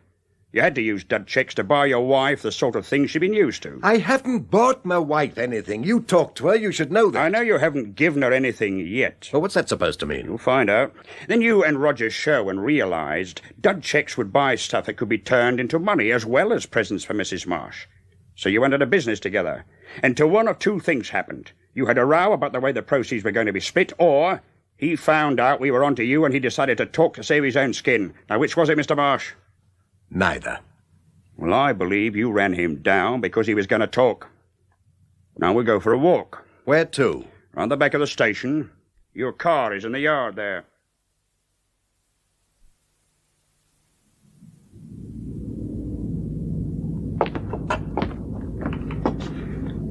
This is your vehicle, Mr. Marsh? You know that without asking me. That's right.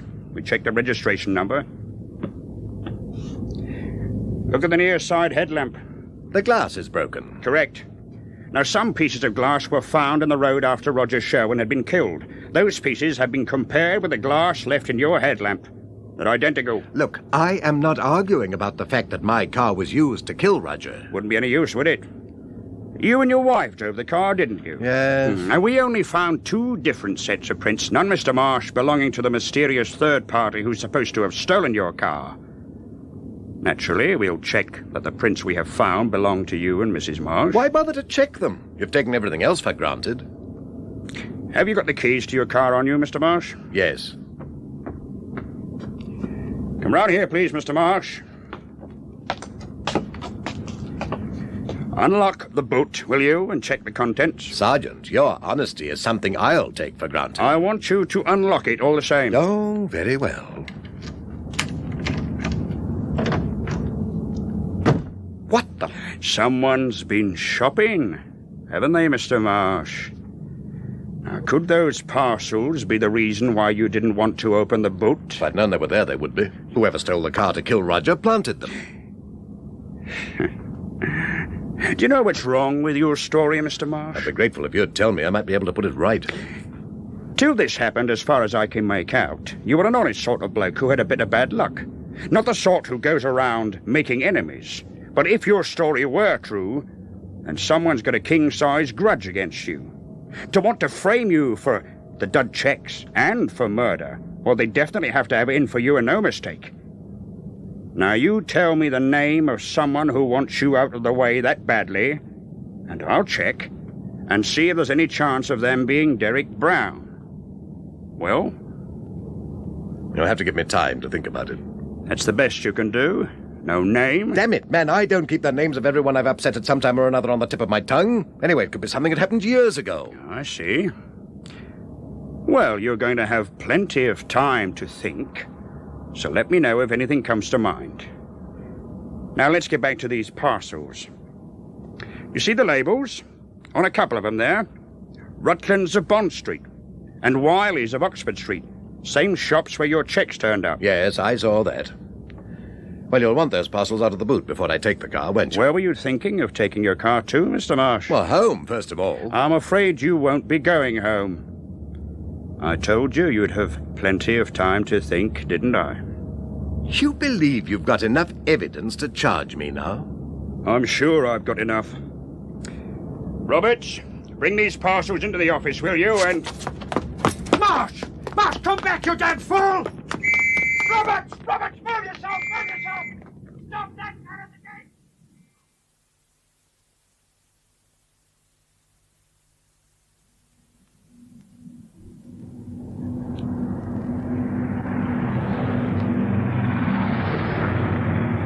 gate! Evening, Joe. Oh, hello, Mr. Marsh. Busy? No, sold 5 gallons in the last couple of hours, that's all. Yeah, Mr. Rodden, you'll be going bankrupt. I should go... Joe, will you do something for me? Huh? Would you get the sports job out, the black one, and put some juice in her?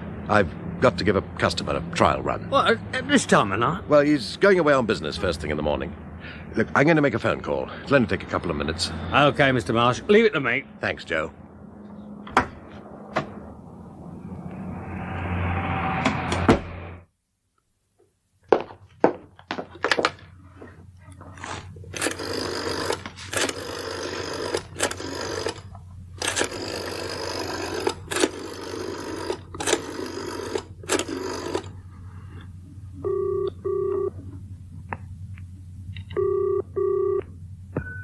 Hello? Margaret. Who's that? Andrew Marsh.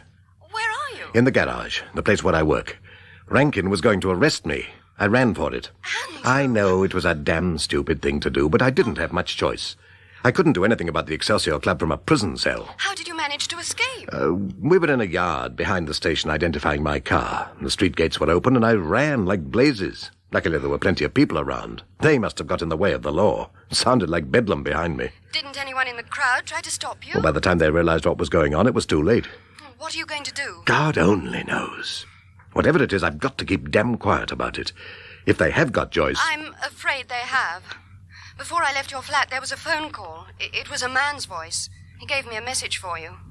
Stay out of our affairs, and we'll let your wife visit you in prison. Maybe I better go back to the police. At least I'd know Joyce would be safe. Listen, Margaret, when Rankin came tonight, you were going to tell me something. Yes, Hold on. All OK, Mr. Marsh? Oh, thanks, Joe. With you in a minute. All right, carry on. There's one thing you can do, and I'm sure you won't have to worry about anything happening to your wife, because no one can possibly know about it. Well, what is it? Talk to Sheila Ramsey. Well, I have to find her first. I can tell you where she is. You can... For God's sake, why haven't you told me before? There isn't time to explain, but believe me, Andrew, if it had been up to me, I'd have told you. Where is Sheila? Do you know a place in Kent called Kingsgate? Kingsgate. Yeah, just outside Broadstairs, isn't it? Yes, that's right. Now, she's living in a cottage there. I'll tell you how to find it. Take the M2, and just before you get into Margate, you turn off to the right. Shut the door, you fool. Do you want everyone at the club to hear you? Sorry, Mr. Lloyd. Where's Andrew Marsh now? Well, right after Alf was on the blower to you, he come out of the garage. Driving a jalopy, he was. Sports car like. Got the number? Sure, Alf wrote it down. There you are, Mr. Lloyd. You're not going to turn him into the coppers, are you? I don't know yet. Let me have him for half an hour, eh? It's time you let me have a bit of fun, Mr. Lloyd. You had your fun with a girl. Not me, Mr. Lloyd. Alf wouldn't let me anywhere near her. You know why, too? She had to look as though she'd fallen in the river, not been pushed there by a 10-ton truck. If you'd got your hands on her, no one would ever have recognised the poor bitch again. You want to let Alf show you how to do these things. Like he did with that jag. That was necessary. Where did Marsh go in this car? Out by the Elephant, up to Blackheath. Mm-hmm. Alf said I'd better get back to the club, because you'd want to know what was going on. Alf reckons he's heading for some place like Dover. Dover? Is he trying to get out of the country? Dunno, Mr. Lloyd. I wasn't asking you. Get me a drink, Max. Sure, Mr. Lloyd. Can I have one? Help yourself. When did you leave, Alf? About an hour back. So if Marsh is heading for the Kent coast, I should hear something pretty soon. Alf's going to phone me, I suppose. That's right, Mr. Lloyd. Where do you want your drink? And put it in the desk. Well, cheers, Mr. Lloyd. Yeah. If Marsh isn't trying to get out of the country, what the hell is he doing? Eh? Never mind. Oh, finish your drink and get out. You won't give him to Alf, will you, Mr. Lloyd? I might not give him to either of you. I might let the police have him. I don't know yet. Have to ask, will you? Ask who? Him. I don't have to ask anyone about what I do. Especially him. He's the one that got us into this fix. You know that, don't you, Max? Yeah, Alf was telling me. We had a first-class operation going, and he damn near ruined it because... Because what, Mr. Lloyd? That doesn't concern you. Now, well, things will be okay again when this Marsh bloke's off our backs, won't they, Mr. Lloyd? It's getting him off, though, Max. That's the trouble. He said Marsh's wife disappearing and make him see sense, but it doesn't look like it has. This time, I'll handle it. Can I have some more orange juice, Mr. Lloyd? No, clear out. Go back to that rat hole you call home. When I've heard from Alf, I'll let you know if I want you.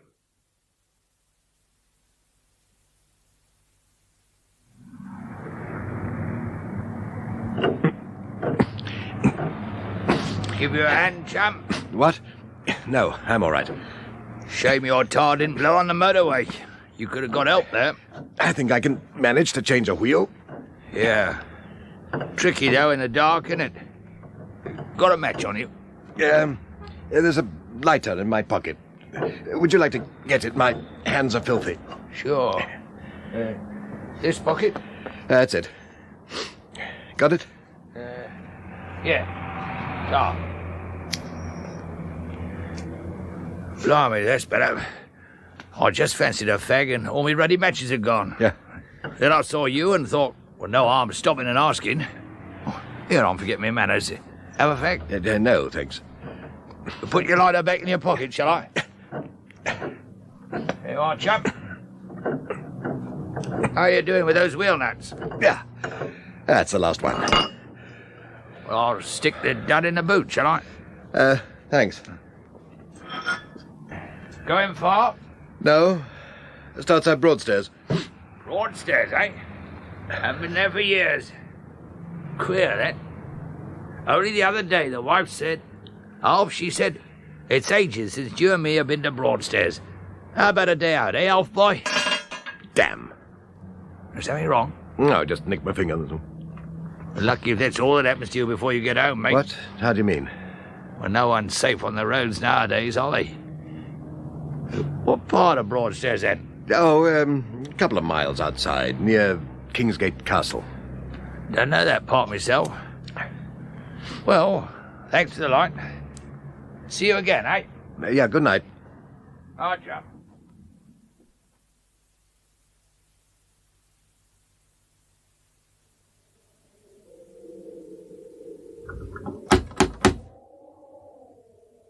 Who is it? Andrew Marsh. Andy?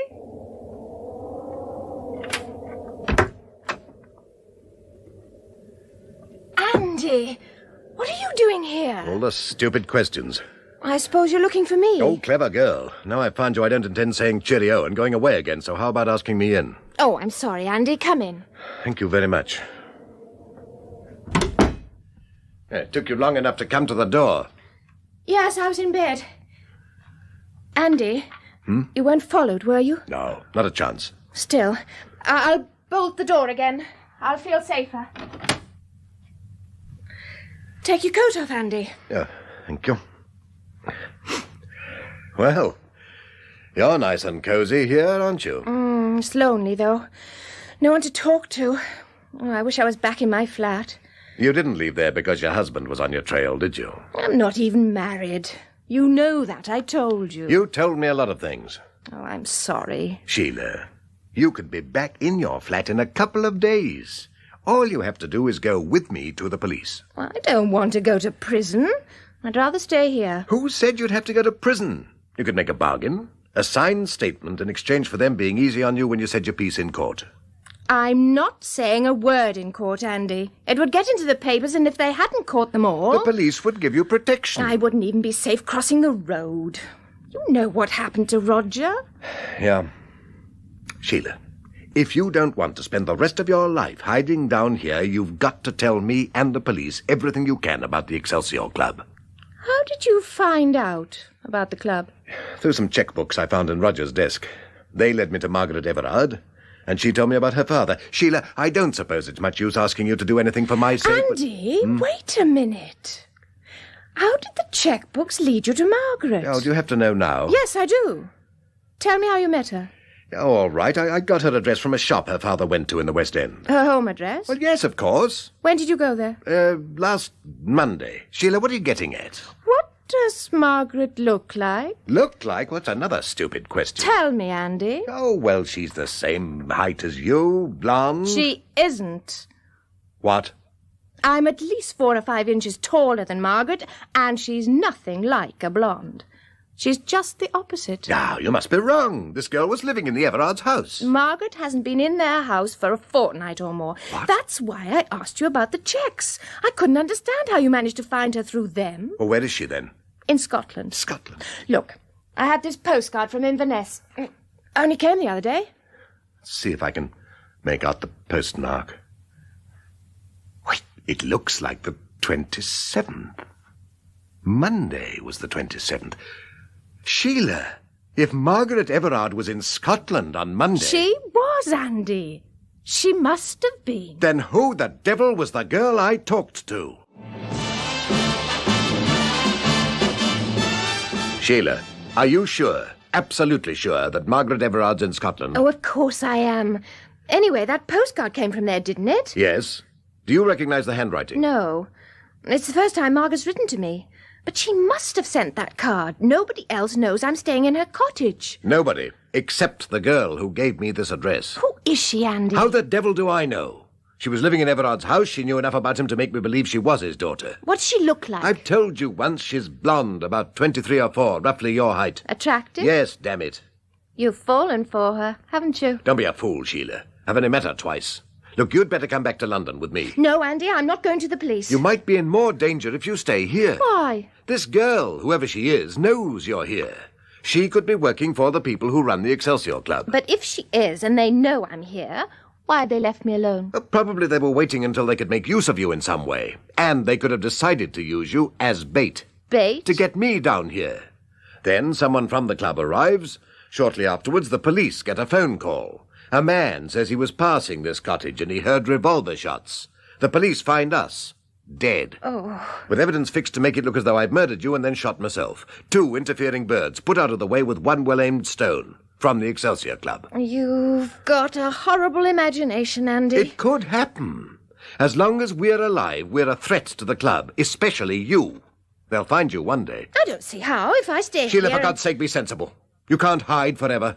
Come back to London with me. And go to prison? Oh, no, thank you. I'm sorry, but you've no choice. What do you mean? I don't want to go to prison either. And if I let you stay here, I will. You wouldn't make me go back with you? Wouldn't I? Listen, Sheila. Those charming people you used to work for have got my wife. By coming down here to find you, I'm risking her life. You should have told me. Would it have made you say, yes, I'll come back with you? I don't know. Well, it doesn't matter. I'm making this decision for you. You are going to help me to prove to an obstinate policeman that he's wrong about me. I'll write it down. Sign it. One of the crimes I'm suspected of is forging other people's names. You have got to make your statement in person. I don't think you'll go to prison for very long. You may not go at all. Now go and put whatever you'll need in a suitcase and... Andy, You said you weren't followed. They probably know where you are without having to follow me. Put the light out in the hall. I'll douse this one. They may not have seen it. These curtains look fairly thick. Sheila, where's the phone? There isn't one. Damn. What were you going to do? Phone the police, of course.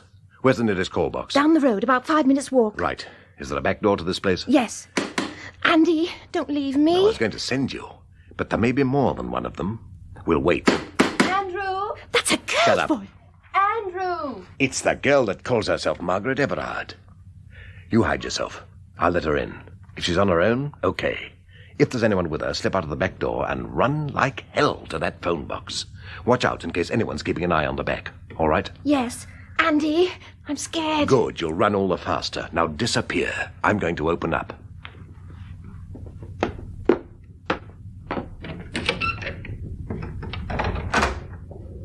Andrew? Yes? I can't see your face. That better? Yes. Why did you put out the lights? Economizing. Are you on your own? Yes. May I come in? It's your cottage, isn't it? The lounge is the door on the right. Thank you. Do you mind if we have a light on? You pay the electricity bills. You know I don't. That's very evident. How did you find out? Does it matter? No. Where's Sheila Ramsey? Why do you want to know? Is she all right? Yes. You are taking her back to London with you. I don't know what I'm going to do yet. Andrew, for heaven's sake, I want to help you. Why do you think I came down here? Well, you could have a number of reasons. Which one are you going to give me? I was afraid you'd find out that I wasn't Margaret Everard. I wanted to tell you why I lied to you. Are you sure you're alone? Yes, why? There's somebody outside. Oh, I didn't hear anything. Perhaps you didn't want to hear it. Sheila, what the devil do you think you're doing? Nothing. You weren't hoping she'd left her keys in her car, were you? Well, what if I was? Get out of that car. I said get... Oh, all right. If you'd been able to start her car, where would you have gone? I don't know. Anywhere. As long as it was away from you. This isn't your lucky day, is it? You are staying with me. And as soon as we've heard what our visitor has to say, I am driving you up to London. Who is she, Andy? I've no idea, so if I tell her we're catching a plane for South America, don't contradict me. Why not? Because I don't trust anyone now. If we keep our plans to ourselves, we've a reasonable chance. Now come on, back inside, and leave the talking to me.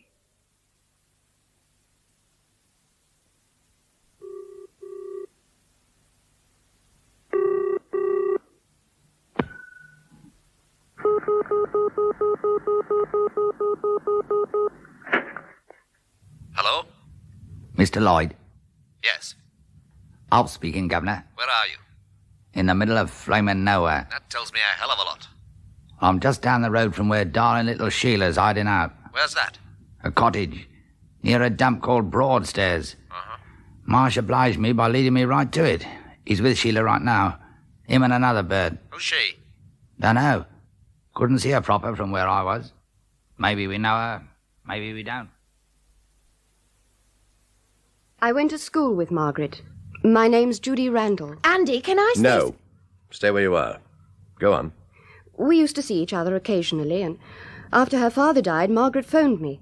We met in town, and she told me how Sheldon Everard had been blackmailed.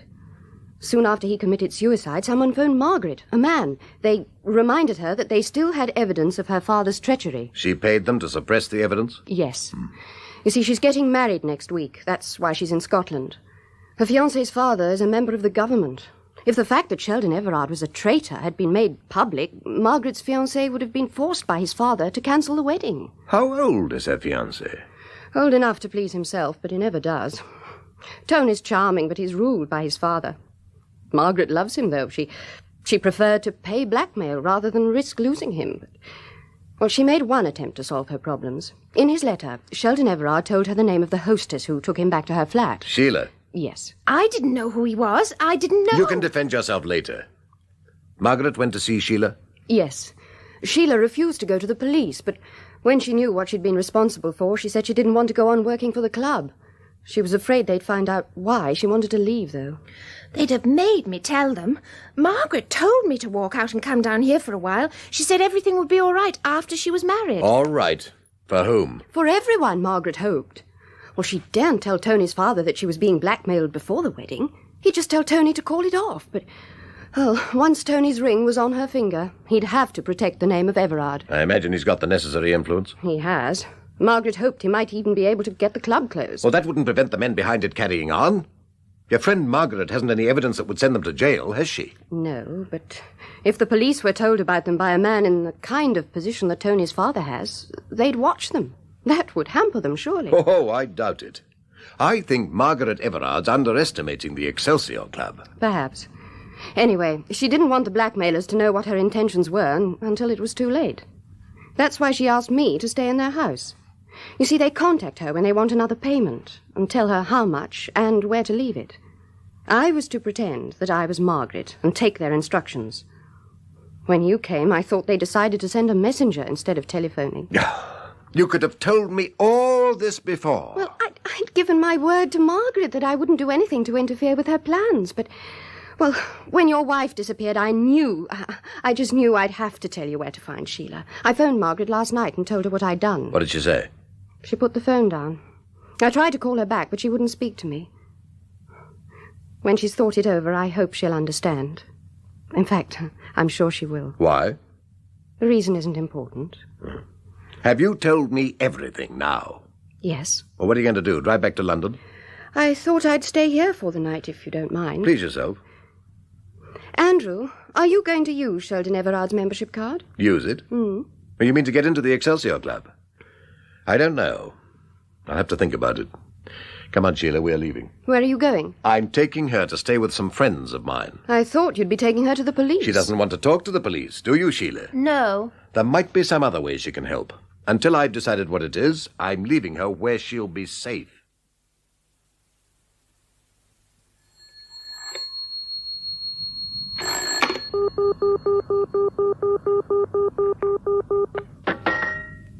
Hello? It's me again, Governor. Where are you now? Outside the CAF on the M2. Canterbury's not so far off. Hot hit a bird in there once, Governor. Never mind the biography. Where's Marsh? Drinking coffee with darling Sheila. She's yapping her ruddy head off. It's all right for you, Andy. You're clever. There's all sorts of ways you can make money. Yeah? I wish you'd tell me one. Oh, you're kidding me. All I've got is some measurements I'm not ashamed of. I had to make use of them the best way I could. In the interest of a gang of blackmailers. I thought those men were just paying to stop their wives finding out. They could afford it, so I didn't see any harm. Anyway, they used me. Why shouldn't I use them to help pay the rent? You could have got a flat that wasn't so expensive. Oh, there were other things besides.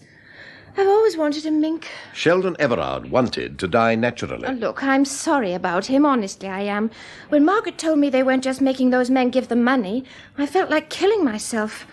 I'd never have taken them back to my flat if I'd known. Really, I wouldn't.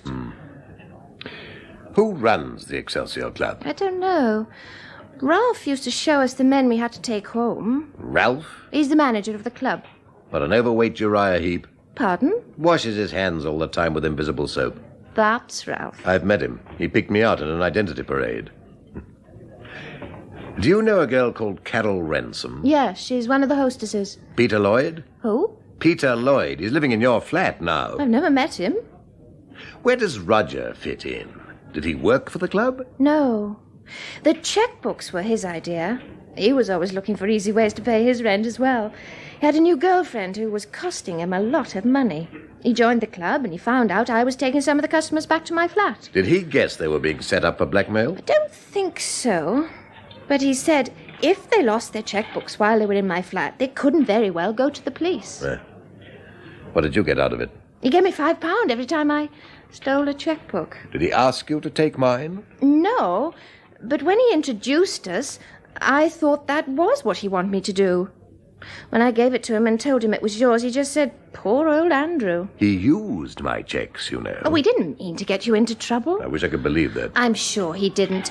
Your checks were like all the others, just a piece of paper that he could sign with a name he'd thought of and buy things. I mean, it wasn't like stealing money from you and the others, was it? You are an expert at justifying your immoral little ways, aren't you? I don't know what you mean. Andy, why was Roger killed? Probably because someone from the Excelsior Club found out about your sideline.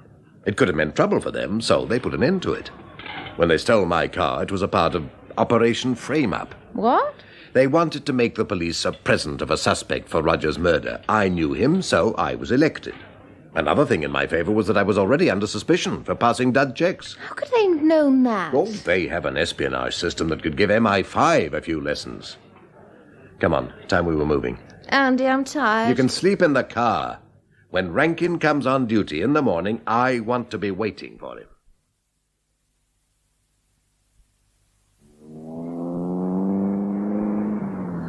Oh, what time is it? 6 o'clock. Oh, I'm used to go to bed at this time. Are we there yet? No. You've only been asleep 20 minutes. Talk to me. What about? Oh, anything. Stop me thinking about where you're taking me. At least you'll be safe. What's this Sergeant Rankin like? Oh, don't ask me. I'm prejudiced. Where did you meet Roger? First of all, I mean. In a pub. Oh, he was Come nice. on, you idiot. You've plenty of room. Who are you talking to? This chap behind us. I pulled over to let him overtake. Now he's trying to crawl up my exhaust pipe. Anyway, you've cleared one thing that was bothering me. Have I? Rankin said that if someone was trying to frame me for passing dud checks and for murdering Roger, they must have a king-size grudge against me. I've been wondering who the devil it could be. After what you've told me, I know your late employers had nothing personal against me. I just happen to be a convenient stooge. What are you going to do about that girl? What's her name, Judy? Judy Randall. If events prove she's simply a friend of Margaret Everard's, I shall apologize to her. What for? Well, for thinking that she might be connected with the Excelsior Club. I don't see how she could be. Well, someone's been helping them to be one jump ahead of me all the time. If you find out that it isn't Judy, you'll just apologize to her. What do you expect me to do? She's in love with you. Sheila. What? A car behind. It's close enough for you to see the driver. Turn round, have a look at him. His face looks familiar to me, but I'm damned if I can remember where I've seen him before. Well? Well, what? Do you recognize him? No. Why? Well, he's had a dozen chances to pass me. And in that car, he's got the speed to do it, but he stayed where he is. I've got a feeling that he's watching us. Watching us? Well, following us, then. But how the devil could he have picked us up? I'm sure there was no one hanging round the cottage. You couldn't be wrong. Well, if there was anyone there, they're damn clever at camouflage. Turn round again. I'll keep an eye on him in the mirror. Can't just say goodbye to her. What? Oh, you mean Judy. Oh, she's not interested in me. She is, you know. You know what she said about Margaret? When she thought about it, she'd understand why Judy had had to break her word and tell you where I was. I remember. Well, she meant Margaret would understand because she's in love as well. You and Sergeant Rankin should get on well together. Both of you suffer from delusions. I wish I could meet somebody I could fall in love with. Yes, well, you will one day. You like Judy, don't you? Sheila, my wife is being used as a threat to make me behave myself. I have disobeyed, which means I may be directly responsible for her death. This is hardly the time to ask me how I feel about another woman, is it? No, you're not in love with your wife, though, are you? Not anymore, I mean. Have I ever said that I'm not in love with her? No, but from some of the things you've told me, you know, about the way you're always having rows and that sort of thing, I don't see how you can be in love with her. Oh, I'm as much to blame for the rows as she is. Why? Because when you're wondering where the hell the money's coming from to pay a pile of bills, you forget to be an attentive husband. And that doesn't make for a happy relationship. You're just making excuses for her. You know you're not in love with her as well as I do. And in that case, I don't see why you're so worried about what could happen to her. You are a callous little devil, aren't you? Listen, when you've been married to a woman, for as long as I've been married to Joyce. She becomes part of your life. If she's ill or in any kind of danger, you don't think about whether you're still in love with her. You just try to do your best to help her. You know what's the matter with you, don't you? You're old-fashioned. Oh, for heaven's sake, go back to sleep and let me drive. Oh, he's made up his mind at last. What? Our friend's going to overtake. What the devil? Andy, he's smiling at Well, you. he'll have us off the road if he keeps this up. Get ahead of him, Andy. I can't, he's matching my speed. The damn fool's going to smash into us if he doesn't. Open the door! Jump on it, he's trying to... Andy! Open the door! Can't, the handle's stuck! You're pushing it the wrong way, you...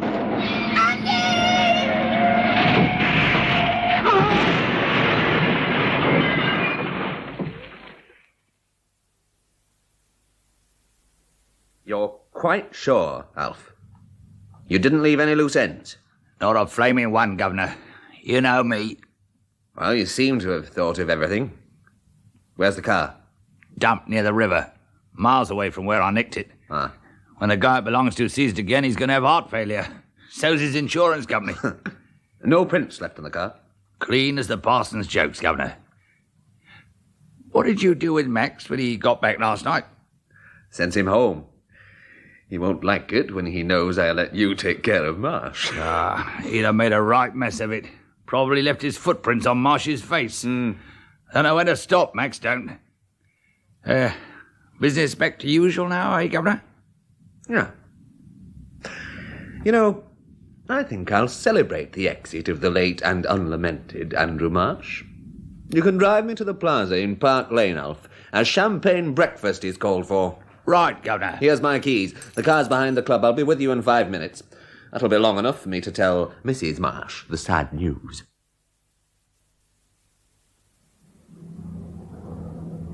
Can I have a word with you, Mr. Rodney? Just a second, Joe. Damn. These labels are a waste of money. Stick it under the wiper, Mr. Rodney. How much have you knocked off? I'll put another tenner on. Oh. What do you want, Joe? Well, I thought I'd better see you about this bit in the paper. What? Oh, Andrew Marsh. Yeah, he was here last night. Must have been just after he scuppered from the coppers. What was he doing here? He made a phone call and he asked me to fill up the sports shop, the black one. Said he had to see a customer with it. He took the car? Yeah, left here about 10:05 here, because I was ready to close up. He hasn't brought the car back, has he? Well, I don't know. I've only just come in. I'll check up round the back. What do you do if it isn't there, Mr. Rodney? I'll phone the police. I can't afford to get on the wrong side of the law. A bit of a net, isn't he? Mr. Marsh, I mean, going on the run from the coppers. He's a damn fool. What time you on today? 2 o'clock, Mr. Rodney. Oh, do something for me, will you? Huh? Call at the GPO and get me a new license for my car. Oh, sure. Thanks. Come in the office. I'll give you everything you'll want. Now, where the devil did I put... This what you're looking for, Governor? The logbook? Oh, that's it. And here's the cash. 1, 2, 3... There you are. 5 fivers. Thanks. See you this afternoon, then. Right, Joe. Yeah. Is this yours, Governor? What? This. On the floor. Yeah. It is yours. Got your name on it. Membership card for some club. It must have fallen out of my wallet. Thanks. So long, Mr. Rodney. So long. Yeah, in. Yeah, morning, Percy. Morning, sir. Any news of Marsh? Oh, yes, sir. I've had a call from the chap he works for, Bill Rodney. Elmfield Service Station, eh? That's him, sir. Marsh borrowed a sports car from there last night. I've circulated the registration number. Seen his wife yet? No, sir. I have been round to their flat again this morning. There's no one at home. You think she's with her husband? No, sir, no. I'm wondering if he's our man after all, sir. Huh? I'm wondering if he's... all right, I heard you. I suppose this means you've got some new evidence? Yes, sir. I wouldn't be having second thoughts about Marsh otherwise, sir. No, you wouldn't. Well, what have you got? Report from CRO, sir. They've identified those prints I sent them. They were Joey Driscoll's. Driscoll's? Thought he'd emigrated. Oh, he's been keeping quiet, sir. I made inquiries about him, and he was working for his living. Doing what? Croupier, the Excelsior Club. Ah, that damn place again. Yes, sir. Mind you, sir, I'm not completely convinced that Marsh is in the clear. But with those prints turning up where they did, well, it's even money that he's telling the truth.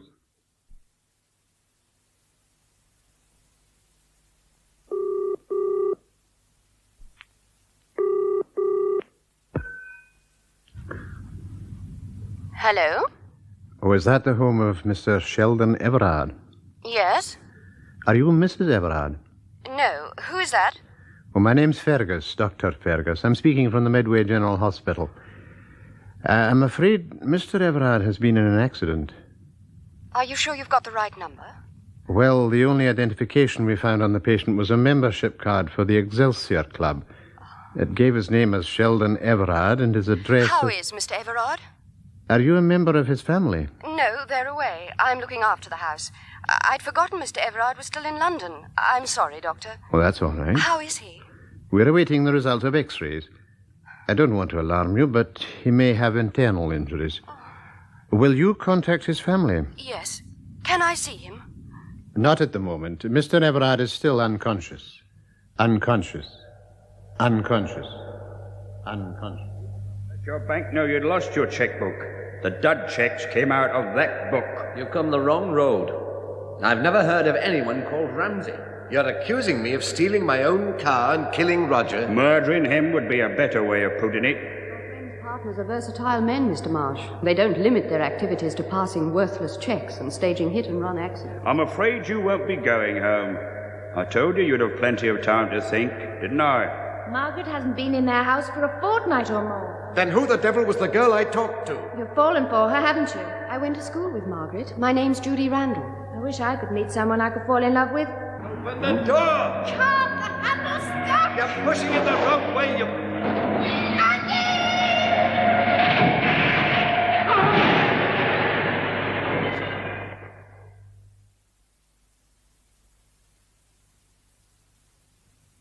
I'll see him as soon as I've talked to Mr. Everard, sister.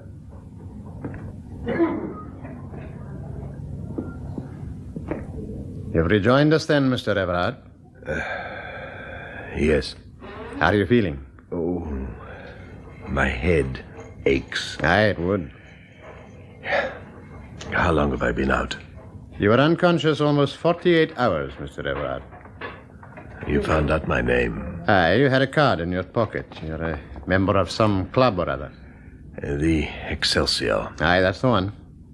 I phoned your home. I believe your family's away. Doctor, how is Miss Ramsey? Who? Sheila Ramsey. She was in the car with me. You were alone, Mr. Everard. There was no one with you when you crashed. But, Doctor, I can remember every detail of the crash. And Sheila Ramsey was sitting in the seat beside me. You were the only casualty when the ambulance arrived, Mr. Everard. Would you ask someone to check on that, Doctor? I've given you my word, Mr. Everard. Are you doubting it? Oh, no, of course not. Have I had any visitors? No. The young woman I spoke to on the phone asked if she could see you. You were unconscious, though. Have you spoken to her again? No, she may have inquired about you. I couldn't say. When can I leave the hospital, Doctor? In a few days. Fortunately, you escaped serious injury. I feel perfectly all right now, except for this headache. Aye, well, we'll see how you are at the weekend. I'll be round for a look at you later. I'd like to leave immediately. I'd advise you to stay where you are. Why? I don't see the necessity. I'm the doctor, Mr. Everard, and I do. You're still suffering from shock. A few days' rest. I am at liberty to discharge myself, am I not? That's true, providing you absolve the hospital from responsibility. Oh, I'd be willing to do that. Would you report your own doctor? I'll do anything you want me to do. Apart from take my advice. Well, circumstances won't let me take it. Very well, Mr. Everard. I'll arrange for you to be discharged at your own risk. When can I have my clothes? In a while, Mr. Everard. Doctor, I know your staff have others to look after besides me, but it really is important for me to get to London as quickly as possible. You're one of these big businessmen who are indispensable, are you, Mr. Everard? I wish I were. No, the reason I have to leave here urgently is, well, it's a personal one. Well, whatever your reason, you'll have to be patient. Before you go, the police want to have a word with you. Just a couple more questions, if you don't mind, sir. Was there another car involved in the crash? No. No, I think a tyre burst. My memory's a bit hazy. Yes, I can understand that, sir. Dr. Fergus says you've been asking about a young lady. You said she was in the car with you. As she wasn't found, I must have been mistaken. My memory again. Who reported the accident? Another motorist, sir. He phoned for the ambulance. Did you have number plates on the car, sir? Naturally. We didn't find any, sir. Well, they must have been somewhere in the wreck. They weren't, sir. It's very odd, isn't it? Very. Look, do you think we could discuss this some other time? I am in rather a hurry. Yes, sir, of course. Where can we get in touch with you? Dr. Fergus has my home address. He'll give it to you. I see. How far's the nearest station? 5 minutes walk, sir. Out of the hospital, turn left and keep straight on. Oh, thank you. Well, I'll be hearing from you, I expect. Ah, going, Mr. Everard? Yes. Goodbye, Doctor, and thank you very much. Goodbye. Have you finished with my office, Constable? Yes, sir. Good. Did you get all the information you want? Well, sir, between you and me, I reckon there's something queer about Mr. Everard's accident. You're thinking about the missing number plates? Yes, sir. They didn't vanish of their own accord. And then there's the gentleman's car. He isn't very worried about it. He didn't even ask where he could find it.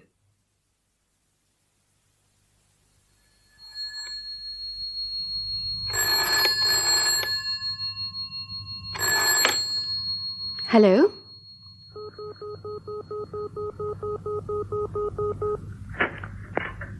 Margaret? Damn it, I don't know what to call you. Oh, Andrew, where are you? In a call box near the hospital. How are you? All right, apart from a headache. I wanted to come and see you, but I wasn't sure whether I'd be welcome. Will you be at home all day? No, I'm going up to town. I'll be leaving in about 1/4 hour. Can I meet you somewhere? Yes. You can lend me something as well.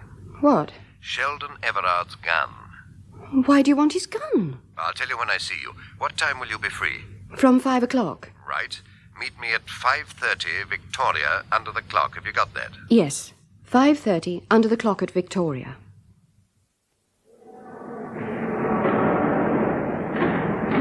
I'm sorry, Andrew. I had to wait for a taxi.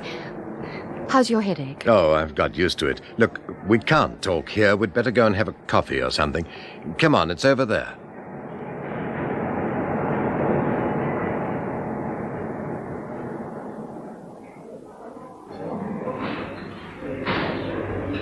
It's a damn good job I didn't have anything on me except Everard's membership card. Rankin's bound to have circulated the name of Andrew Marsh.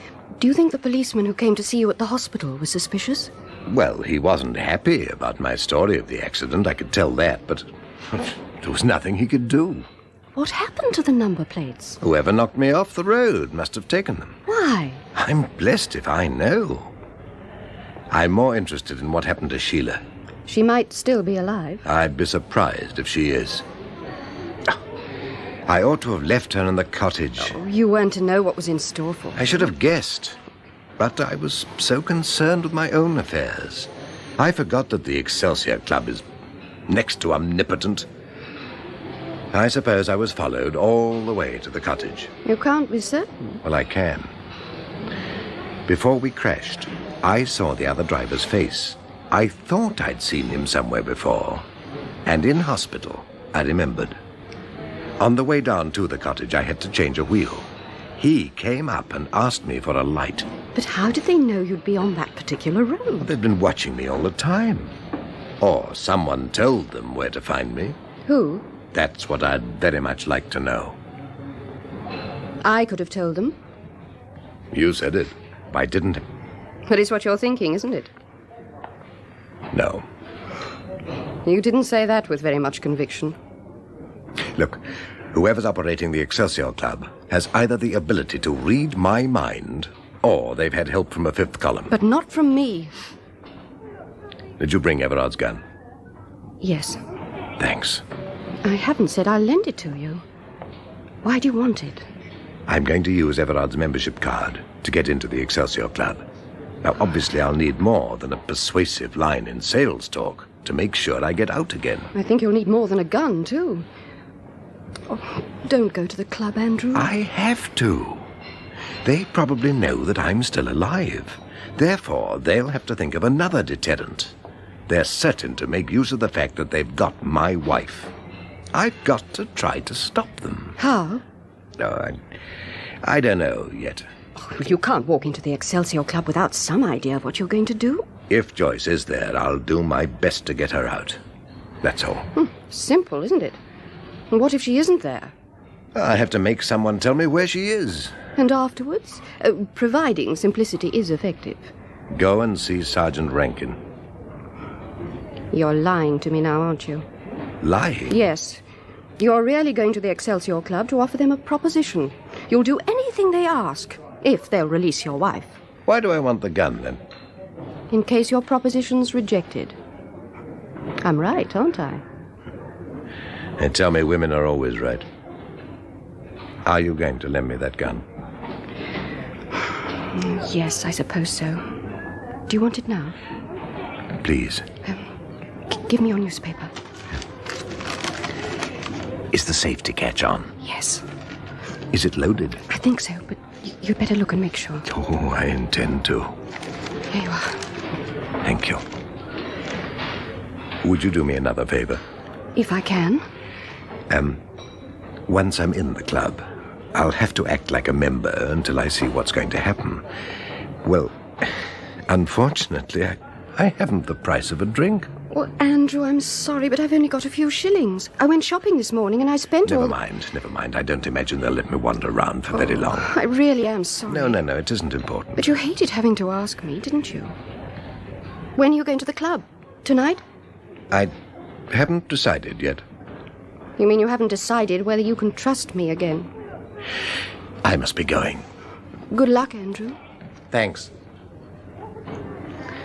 Is this anyone's seat, love? What? No. Do you mind if I sit here, then? Please do. Ta, I've just seen my boyfriend off on the train. He's in the Navy, you know. Shan't see him again for 3 years. I felt like having a good cry, but I thought I'd have a cup of tea instead. So I think I'll settle for tea as well. Have you been saying goodbye to someone? I think it's very probable that I have. Have you any change? I want to use the phone. Oh, what do you want, love? Sixpences? Yes, please. I think I've got a couple. Oh, yes, here you are. Oh, thank you. I'll have to give you the shilling and threepenny bits and coppers. Do you mind? Makes no difference to me, love. Ta, there's a phone box just outside. Yes, thank you. I know. You'll most likely have to wait. There's bound to be someone there. I'll keep your seat for you.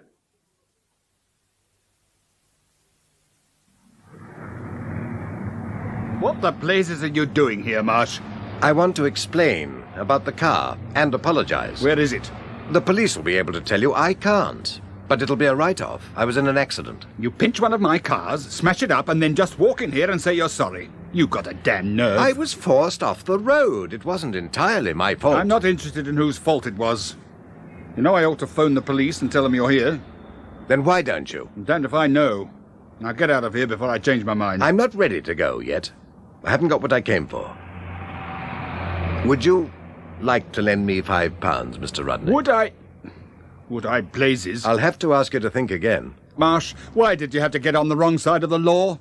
With your nerve, one day you'd have been the best flaming car salesman in the country. Yes, well, what about that £5? I only lend money when I know I'm going to get it back. I'm different from most people who try to borrow from you. In fact, I'd say I was different from all of them. You're right. The police aren't looking for them. And they haven't got a gun on them. Did you say gun? In my pocket. Do you want me to show it to you? No. And I don't want to hear the damn thing go off either. Here's your £5. Thanks. You hurt your head in that crash, didn't you? Well, from the sticking plaster on my forehead, that's fairly obvious. I'm not going by the plaster. Any man with a gun in his pocket who only asks for a £5 must have had a bang on the head. It'll pay my fare back to the West End and buy a few drinks in a club I know. Thanks. I'll repay you one day. Good night, Mr. Rodney.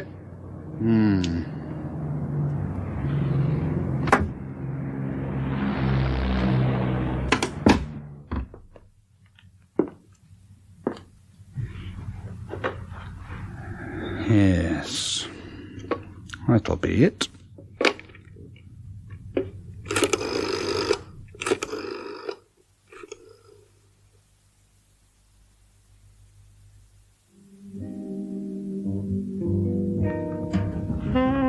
Double whiskey, please. Certainly, sir. Not very busy this evening, are you? It's early yet, sir. I don't think I've seen you in the club before, have I, sir? Haven't you? Do you know if Mr. Lloyd is in? Mr. Lloyd's... your whiskey. No, thank you. Soda or water, sir? Soda, please. I'll help myself. He was asking about Mr. Lloyd, sir. Yes, Peter Lloyd. I was hoping to see him. I don't believe I know the gentleman, sir. How long has he been a member? Well, he isn't a member. I understand he's concerned with the management of the club. Is that true? Then I wouldn't know him. Excuse me, sir. Hello. And good evening. You're Mr. Everard, aren't you? That's the name on my membership card. Yes, I know. My name's Shirley. Oh. Can I buy you a drink? No, thanks. Someone would like to meet you, Mr. Everard. Someone interesting? Oh, yes. Come with me and I'll introduce you to them. Haven't finished my drink. Bring it with you. Haven't paid for it either. Have it on the Excelsior Club, Mr. Everard. Thank you. Lead on, Shirley.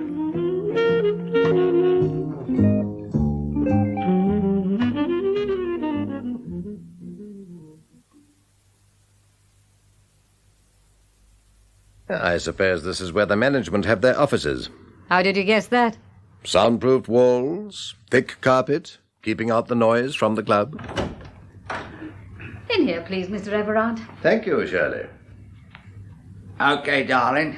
Get back in the club and make the mugs forget how much they're losing. Drop dead. Nice girl. Evening, Mr. Marsh. Well, don't tell me I've been brought here just so we can exchange details of our insurance companies. Very funny, Mr. Marsh. You don't look very amused. You did the last time I saw you. I was enjoying myself then. Ah, you enjoy killing, do you? All part of the job, Mr. Marsh. Well, you didn't do your job very well, as far as I was concerned. I didn't have time to make sure. I'd other things to attend to. Like getting rid of the number plates? Why, though? To make the law scratch their blooming heads. I see. What happened to Sheila Ramsey? There's no complaints about how I did my job there. Do you fancy another drink? Are you allowed to give away Ralph's liquor? Who said it was Ralph's? This looks like the manager's office. Well, that's where you're wrong. This is the boss's room. Ah, is he the one I was brought here to meet? Maybe. How about that drink? Scotch, if you have it. You name it. We've got it. Tell me, are you as free with information as you are with hospitality? Come again? If you knew where my wife was, would you tell me? How do you like your scotch? Straight? With soda. Help yourself. You lost your old woman, then? I didn't lose her. She disappeared. And you reckon we've got her? Haven't you? You better ask the boss. Where is he? He'll be here when he feels like it. Me, I'm going to put my feet up. You better do likewise, Mr. Marsh. The boss ain't particular about how long he keeps you waiting. Why should Andrew Marsh go to the Excelsior Club? I don't know, sir. My informant just said we'd find him there. They were right. He arrived half an hour ago. Didn't you ask your informant what Marsh is up to? I couldn't, sir. They rang off. In any case, I was going to ask for a search warrant in another day or two. Why wait? I'd have preferred, sir, to collect some more evidence. But as Marsh is in there, I suppose we'll have to move in tonight, sir. Yeah. What evidence have you got against the club so far? Joey Driscoll worked there, sir. Yeah? And he's got cause to regret it, as we both know. I don't give a damn what Driscoll regrets. He shot that watchman and paralyzed him for life. We couldn't prove it, sir. What else do you know about the club? The Yard have kept tabs on it for the last couple of days, sir. Max Freeman's been a regular caller. No, that moron, eh? And he wasn't there during the time the club's opened for business, sir. One of their strong-arm boys, probably. Alf Jenkins. He's been in and out as well. Alf only works for characters who give him a chance to decrease the population. Yes, sir. Oh, so that's all the evidence I've got so far. Oh, good grief, Percy. What more do you want? You think I should apply for a warrant, sir? If you doubt the super will want to know why. Right, sir. I'll make a special application. I'll attend to it now, sir. Now, hold on. What about Andrew Marsh? Oh, the yard men are watching out for him, sir. No news means Marsh is still safe inside the club. You've been taking your time, darling? If you've got any complaints about the service, you know what you can do with them. How'd you like your coffee, Mr. Marsh? You mean there's something about me you people don't know? I always take it black. Same for me, darling. 3 sugars. Any clients tonight? Just one. Who is he? Ralph says he's some kind of scientific character. I've told Brenda to look after him. Is that all right with you? Yeah. Oh, I'm so glad. I'll have my coffee over here, darling. Well, get it yourself. I'm nobody's servant, least of all yours. How much longer will you be around? Till the boss comes. What time do you expect him? What's it to you? I want to see him. I think I found a couple of new girls. I'll tell him. I'll only be here another half hour. Got a date? Yeah. I promised I'd meet myself in bed at 2 a.m. I've lost too much shut-eye this week. And if I don't see him, he can ring my number in the morning. Yeah. Shirley is your personnel manager? Yeah, that's it. I'll tell her that. Personnel manager. How does she find the girls? Well, through the old labour exchange. We'd all have been signing on if you'd been around much longer. Oh, I didn't realise I'd been such an obstacle. You were a flaming nuisance, Tosh. Even a mug like you could have got lucky. We had to go kind of easy till you've been taken care of. Hi, boss. Go get yourself some driving lessons, Alf. Well, anyone can make a mistake, boss. I'll make sure of him next time. Next time, I'm going to give him to Max. Now get out. Boss! I said get out. Okay, I'm going. Sorry if I've kept you waiting, Mr. Marsh. Oh, that's all right. Alf's been entertaining me. How did you get hold of Sheldon Everard's membership card? Don't you know, Mr. Lloyd? I wouldn't ask you if I did. I thought someone might have told you they'd given it to me. Someone? If you don't know who I mean, I'm not going to enlighten you, but I'm very grateful to you. Why? You've shown me I was wrong to mistrust them. I like to oblige. How is Everard's daughter? I'm Andrew Marsh, civilian. What the hell's that supposed to mean? It's the nearest I can get to name, rank, and number. Your number's up, Marsh. You know that, don't you? Alf thought it was the other day. Alf's got too short of himself.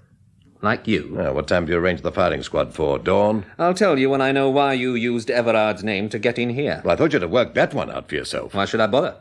I knew Max could get you to tell me. I don't think I've met Max. Do you want me to arrange an introduction? Oh, it won't be necessary. In any case, I meant to tell you why I used Everard's card. I want to know what you've done with my wife. I haven't done anything. You sent that telegram. Derek Brown has come between us. Oh, didn't you know? Well, someone from this club sent it. I have a partner. The wire was his idea. I'd like to meet him. I dare say you will. What the hell was that about Derek Brown? Don't you know what was in the telegram? I told you I didn't send it. All the same, you should know who Derek Brown is. I'll find out. My partner will tell me. Does he know where my wife is? Yes, so do I. You said... You asked me what I'd done with her. That's a different question entirely. Let her go. Why should we? You can't keep her a prisoner indefinitely. Nobody said we were going to. Can I get you a drink? No, thanks. Oh, by the way, Alf should have given you a message. Who from? Shirley. She's found 2 more girls she wants to talk to you about. I imagine they're replacements for Carol Ransom and Sheila Ramsey. Oh, that's one you've worked out for yourself, is it? Carol was the unidentified girl they found on the river, wasn't she? And Sheila will be found in the same place, I suppose. Sheila won't be the only one. How much did she tell you? Well, she couldn't tell me very much, could she? She wasn't initiated into the inner circle, as Carol was. Carol was a stupid bitch. She didn't know when she was well off. How did you know she'd been to see me? I'm Peter Lloyd, a civilian. Yeah. How about this one, then? Where's my wife? Not too far away. Well, I'd like to see her. What's that? A last request? Call it that if you like. Give me one good reason why I should grant it. I'll give you 6 good reasons. Everard's membership card wasn't his only possession that I borrowed. Quite the friend of the family, aren't you? Are you going to show me where my wife is? Am I hell? Have you a last request, then? Pull that trigger, and in 1 minute, half the staff will be in here. I don't think so. They didn't blindfold me. I saw your elaborate soundproofing. Let's find out how good it is. Shall we keep still, Mr. Lloyd? It's some time since I used a gun. Now, we'll wait and see if anyone runs to your rescue. If they don't... They won't, Andrew, old man. Roger Sherwin. But fortunately, we won't need them. Now, please don't try to be a hero again. I dislike shooting old friends in the back. Where the hell have you been, Roger? Don't ask awkward questions in front of outsiders, Peter. Take Andrew's gun. Perhaps you'd let Alf have it. Literally, I mean. Telling us dear old Andrew was killed in the crash was bad enough, but neglecting to search him, that's unforgivable. Max is in the club. He's been begging for a job. Then tell him to invite Alf to join him in an early morning stroll by the river. He'll understand. Not over the phone, Peter. Tell him personally. Would you like to put that differently, Roger? Differently? Oh, of course. Do you mind telling him, Peter? That's better. Who's Derek Brown? Derek Brown? Yes, you used that name in the telegram you sent to your old friend here. Oh, that's something only Andrew would understand. I'd like to understand as well. And so you shall. But later, old man. Now go and do something about Alf. Please. I'll be back.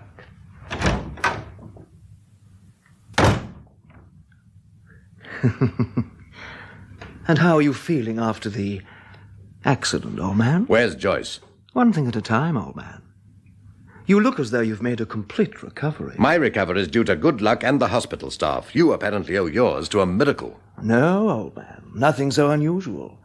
Just a matter of finding someone expendable, persuading them to participate in a piece of villainy, an essential part of which was that they should wear my clothes, and making sure they carried one or two personal items of mine, which you could identify. I instructed Alf to drive your car with the violence necessary to ensure that physical identification would be impossible, and exit Roger Sherwin. Where have you been hiding yourself? In a retreat I established some time ago. In this business, one never knows when one will have to make an unorthodox exit. And who did you find that was expendable? Really, old man? Your curiosity is insatiable. Well, you may as well tell me his name. I shan't be able to use the information, shall I? He was christened Joseph Ernest Driscoll. Joey to his friends. Did he think you were one of them? I believe he did. Joey and I had that in common. I wonder what his opinion of you is now. Possibly the same as yours. Anyway, if there's any truth in the theory of another life after this one, you'll be able to ask him. But before you do so, I have another associate I want you to meet. Who is it? You'll find out, old man. In approximately 5 minutes from now. What happens when I've met your other associate? I'm afraid we'll have to say goodbye to each other, old man. Do you intend to pull the trigger yourself? Unfortunately, yes. Recent experience has taught me that if one wants a job done properly, etc., etc. How would you like to spend your last 5 minutes? Getting that gun away from you. I'm sure you would. And in lieu of that? I'd like to see Joyce. I'll consider it. While I'm doing so, there must be some other question you're, forgive me, old man, dying to know the answer to. The least I can do for a friend is satisfy his curiosity. You're very considerate. Not really. You see, there's one disadvantage to an idea like the Excelsior Club. It happens to be illegal. Therefore, one isn't at liberty to impress others with the brilliance of it. Unless, that is, one can find someone who will keep the idea to themselves. And in you, Andrew, I think I've found that someone. Because the only person I'll be able to tell it to is the late Joey Driscoll? Exactly. Well, a lot can happen in 5 minutes. 4 1/4 now. Don't you agree that the club was an inspiration of a mastermind? A warped mind. That will cost you 30 seconds. Doesn't Peter Lloyd share the credit for the idea? No. His sole contribution was the one thing I lacked, capital. Peter ran a club in the north somewhere. Before he met me, the sole extent of his criminal activities was watering the spirits in the bar of his club. But he'd no respect for the law. And when I offered him the opportunity to invest in the Excelsior Club, he couldn't get his chequebook out quickly enough. Is he the sole shareholder? Apart from the 5% that belongs to me. What would he do if the police discovered that the Excelsior Club was a camouflage for a blackmail organization? He'd swear he knew nothing about it. Unfortunately, he might get away with it. In that respect, he's shown more aptitude for taking care of himself than I would have thought possible. He's made sure there's no evidence to connect him with our extracurricular activities. You've kept in the background as well. Sheila thought you were simply a member of the club. Dear Sheila. She was very useful. I was sorry when she realized she had a conscience.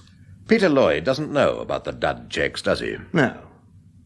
You shouldn't have mentioned Derek Brown, you know, Andrew. I shall have to think of a way to explain him to Peter. I'd like to be here when you do it. I dare say you would. I can't risk your interrupting. Sorry, old man. Why were the checks necessary?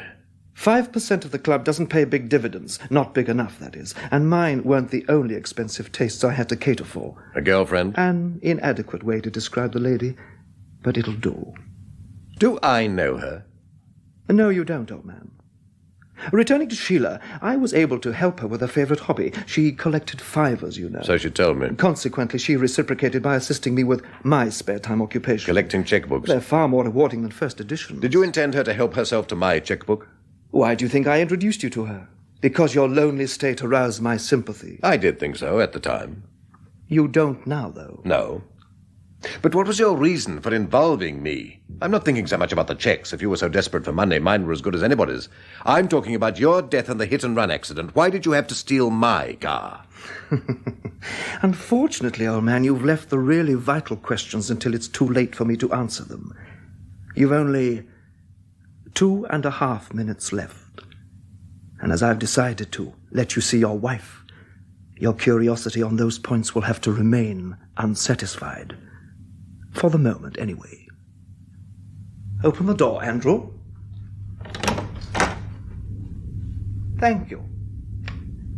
Turn to the left and go up the stairs. Don't forget I'm a respectful distance behind you, will you? What's going to happen to Joyce? That is a problem, isn't it?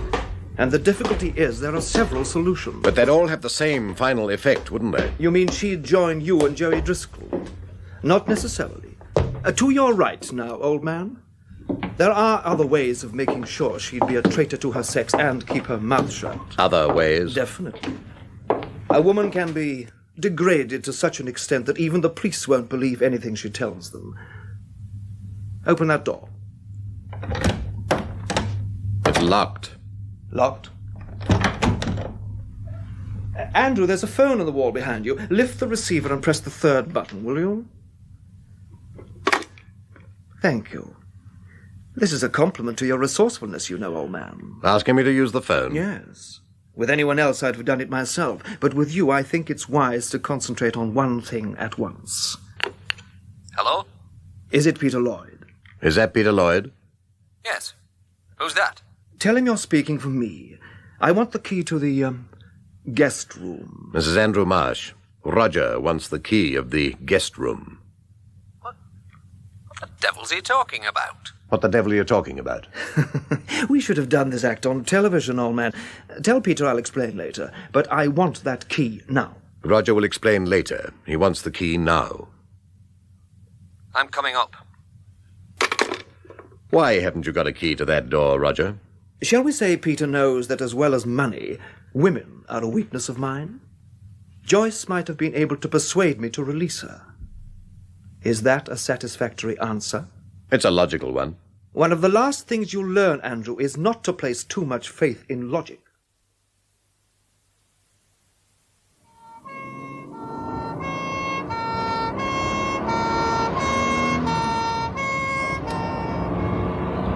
How did the man from the yard know it was Roger Sherwin? Well, sir, when I knew the dead man was Joey Driscoll, I got hold of a picture of Sherwin.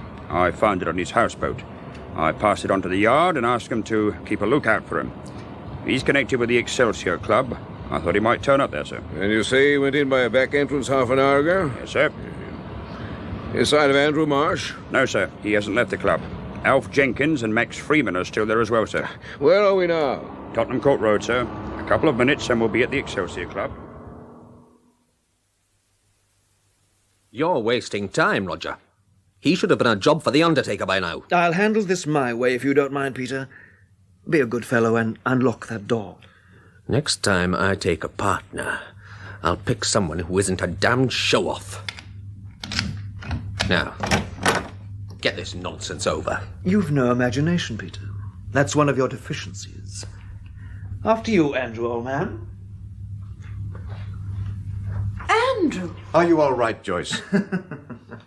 Do you know, old man, I knew you'd say that. You really are too predictable. Doesn't she look as though she's all right? I'm sorry, Joyce. I know that sounds inadequate, but... Oh, touching, isn't it? The blundering husband reunited with a martyred wife. I'm staying to watch this. Does that mean that you doubt my ability to handle the situation? That's just what it means. It sounds as though I was right. They do require you downstairs. I'll be back in a minute. I'd like to be alone with my wife, Roger. I'd like several things that are equally impossible, old man. Well, there's no way out of this room, except through that door. Luck has been on your side so far, Andrew. It still could be. Try and stall them. I'll be down. Roger, the police are in the club. What do they want? I'm damned if I know, but they've got a search warrant. What are you waiting for? Get downstairs. Keep them occupied. Well, what about these two? I'll dispose of them. Don't panic, old man. It's probably just a routine raid. Making sure the tables aren't fixed or something equally stupid. Suppose it isn't just routine. Suppose they search the office and find all the files. We'll need the most eloquent QC in the profession. Oh, no. You'll need him. I'm getting out. You're not, old man. You've had 95% of the profits. You can take the same share of the consequences as well. Go to hell! After you, old man!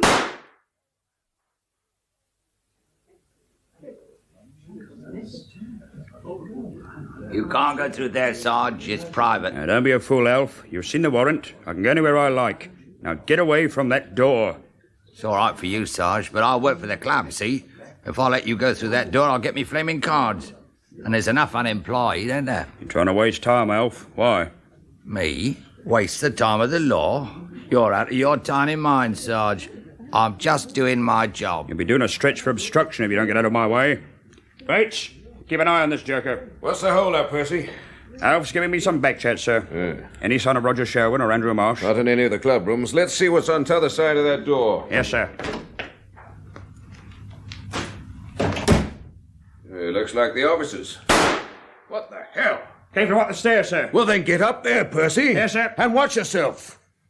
You get on my wick sometimes, but I wouldn't like to have to go to your funeral.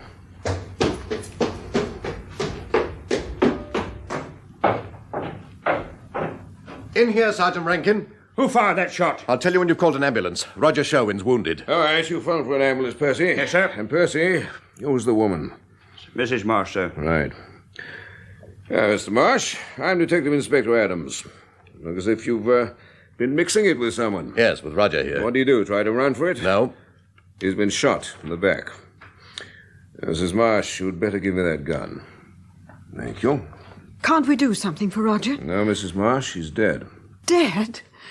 Oh, no, he can't be. I'm afraid he is. Inspector, do you mind if I take my wife downstairs? This isn't very pleasant for her. Very well, sir. There's some officers on the floor below. Wait there. Thank you.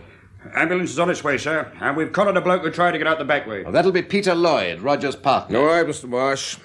I'll be down to talk to you as soon as I can.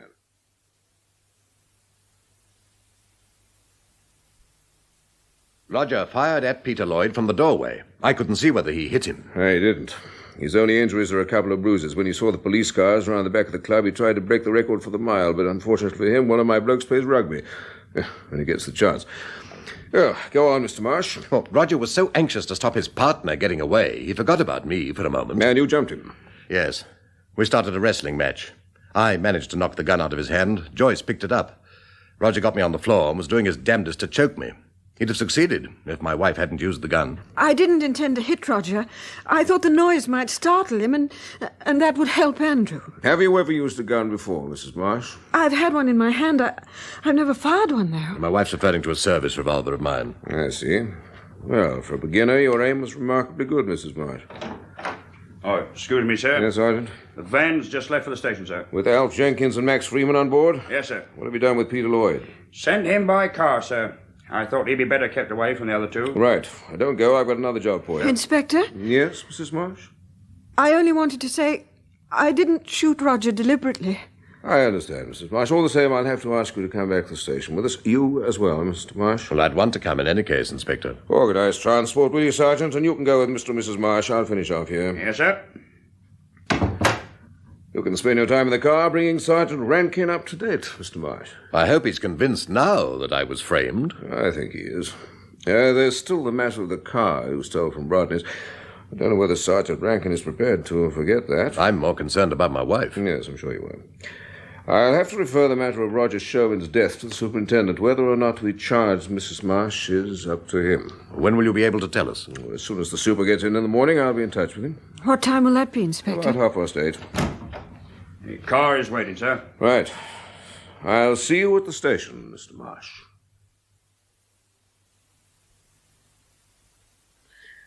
Oh, policemen don't go in for comfort, do they? Perhaps the idea is to discourage regular visitors. The inspector sends his apologies, Mr. Marsh. He'll be along in a minute. Oh, they've brought you some tea, then? Yes, thank you. I've just been talking to Mr. Rodney. He's not going to press charges over the car. I'm very grateful to him. He asked me to remind you that you owe him a £5. I'll see he gets it back. He tipped us off that you'd gone to the Excelsior Club. Did you know that? No. I didn't tell him I was going there. Well, you said something about borrowing the £5 to pay for a few drinks in a club. And you'd told him about the Excelsior Club when he wanted to know why you were taking time off. Oh, yes. I'd forgotten. He wants you to go and see him, Mr. Marsh. You say why? Apparently, he still thinks you'd make a good second-hand car salesman. Oh, he's an optimist. You'll go and see him, though? I'll be there this afternoon, providing we're allowed to leave here before then. You can leave as soon as you like, Mr. Marsh. May I go with him, Inspector? Yes. There may be a charge, Mrs. Marsh. The super won't make a definite decision till he's read the statements you and your husband have made, but if there are proceedings, they'll only be a formality. You've nothing to worry about. Thank you, Inspector. Well, we'll be in touch with you in a day or so. And now I dare say you'd like to go home and get some sleep. You can take your car, Mr. Marsh. We've finished with it. It's still in the station yard. This way, Mrs. Marsh.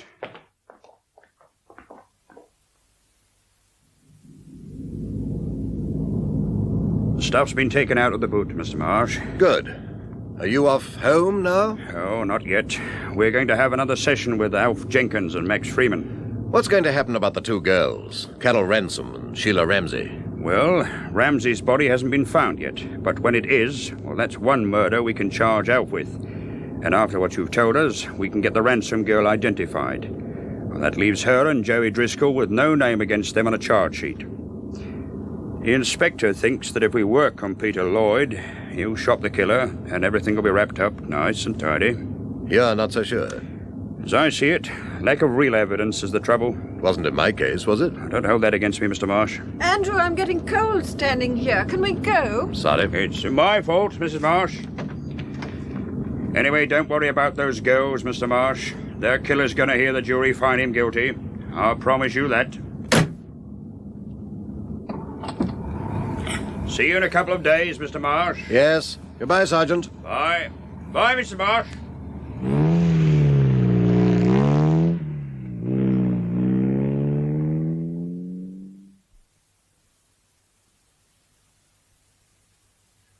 Something wrong, Joyce? My key won't open the door. I'll try mine. Where have you been? I had to go round to Randolph Gardens. I couldn't park in the Crescent. What did you tell Mrs. Stewart when you came home and found I wasn't here? I didn't tell her anything.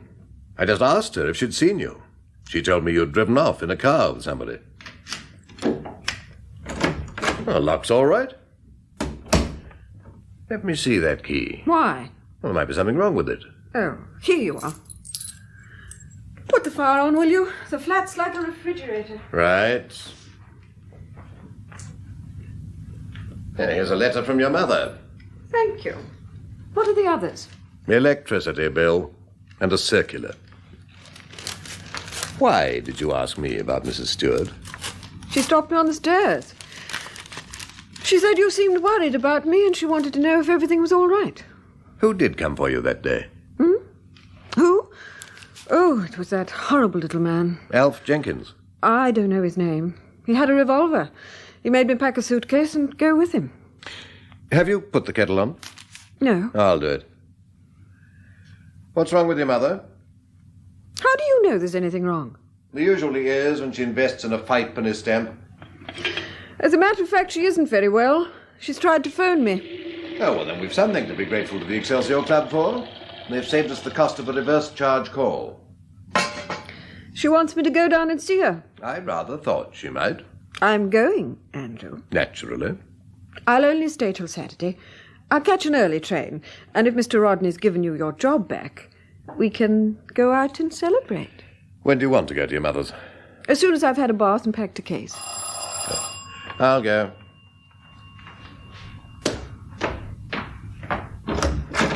Hello, Andrew. Judy! I didn't expect to see you. I phoned Sergeant Rankin. He told me you were at home. Is everything all right now? Yes, thanks. Who is it, Andrew? Oh, it's Judy. Judy Randall. Oh, of course. The erstwhile Margaret Everard. Judy, this is my wife. How do you do, Mrs. Marsh? Andrew, you won't be long, will you? Goodbye, Miss, Randall. Nice to have met you. My wife's going away for a few days, down to her mother's. Oh, well, if you're on your own, could we meet this evening? I don't know, Judy. I'd like to... Please, I want you to tell me everything that's happened. All right. Where shall I see you? Victoria, under the clock? What time? Well, I'm not sure when I'll be free. Will you be in this afternoon? Yes. I'll give you a ring then. About 3 o'clock. Oh, I must dash now. Goodbye, Andrew. Andrew? Yes? You'll have to do some shopping if you want to eat while I'm away. Do you mind? No. I'll cope with it while you're packing.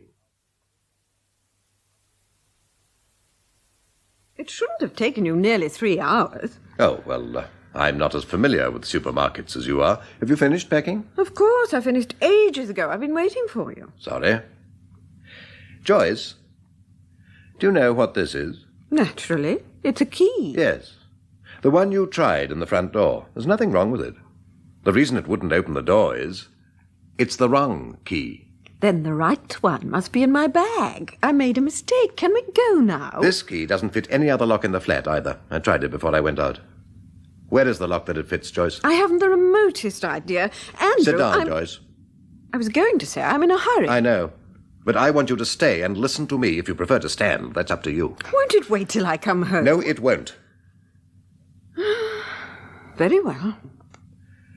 While I was out shopping, I started thinking about this key. How did it come to be in your handbag? Andrew, it's only a key. I can't see why you're making all this fuss. I'll tell you then. I had an interesting thought about this key. It occurred to me that it might fit a lock in the Excelsior Club. To be exact, the lock on the door of what Roger called the guest room. Don't be ridiculous. Joyce, I've been trying to find the answers to several questions. Questions like, why were Roger and Peter Lloyd surprised to find that door locked? Why was Roger so evasive about some things, yet prepared to go into detailed explanations about others? And why did Peter label him a show-off? If I'm right about the key, then I believe I know the answers to those questions now. Really? Roger was evasive because he was preparing a shock for me. Before he sent me to join Joey Driscoll, he was going to tell me the truth about you. You were his other associate. It would have been in keeping with his flair for the dramatic, and it would have justified Peter Lloyd's label of show-off. You didn't know Roger's intentions, so you locked the door from the inside. To keep up the pretense that you were a prisoner, you put the key in your handbag and forgot about it. Do you know what I think, Andrew? Playing detective has affected your mind. In one way, I wish you were right, because the alternative is that you killed Roger deliberately. I killed... You know I did it to save you. Did you? Or was it to save yourself? You see, I could make out a very good case for murder against you. I can even tell you your motive. It hinges on 2 points that Roger didn't have time to satisfy my curiosity on. Why he wanted my chequebook, and why my car was used for the hit and run. My guess is that I had become an obstacle, am I right? As I don't know what you're talking about, I can't tell you. Well, I'll continue guessing then. You knew Roger much better than I thought, didn't you? I'm not saying you were in love with him. Why not? You're saying other things that are far more absurd. Because I don't think you could love anyone except yourself. Thank you. Roger must have been attracted by you, or would infatuated be a better word, and for some time he'd been buying your affection. Then I lost my job. I no longer went away from home every week. Roger still wanted you, but he wasn't interested in marriage, not even with you, and you wanted his generosity more than ever. But could you continue to enjoy what you each had to offer the other without interference from me? Yes, easily. If I were on the wrong side of a prison wall, between you, you planned Operation Frame-Up. More guesses. But if they are correct, I am no longer in doubt about one thing. How they were always able to be one jump ahead of me. You were their fifth column. Andrew, I'm going. I'll drive myself to the station. You're in my way, Andrew. I always seem to be in your way, don't I? Don't worry. I won't keep you much longer.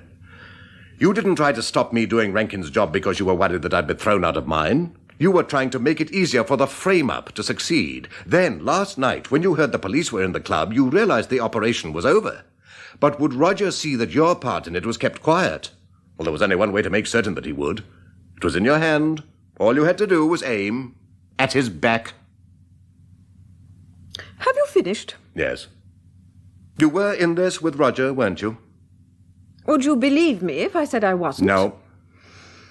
Then in the circumstances I can hardly come home again, can I? It might be wiser if you didn't.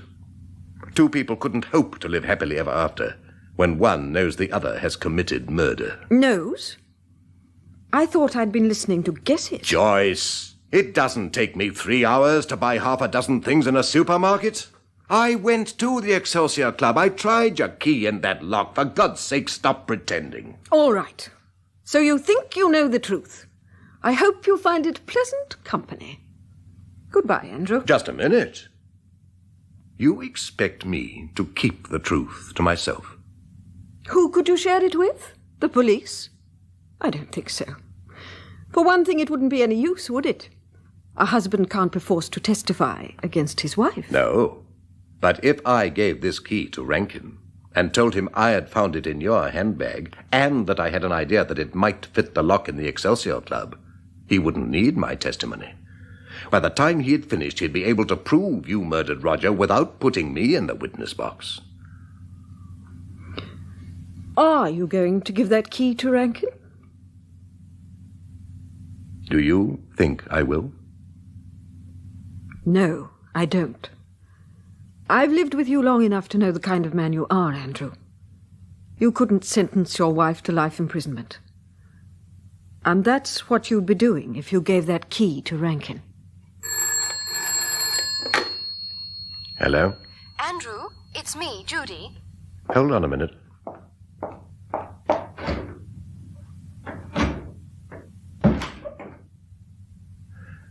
Hello? Is your wife there, Andrew? No, she's just left. Oh. Judy, listen, I'm not going to see you tonight. Why not? I can't explain now. Well, you've got to give me some reason. Well, all right, it might influence a decision I have to make, and I don't want that to happen. I'll ring you in a few days. And we'll see each other again? I don't know. It depends. Depends on what? Andrew, are you still there? Yes. I suppose it depends on whether my wife is a good judge of character. Do you think she is? That's what I have to find out. But she thought I could be persuaded to give up doing Rankin's job.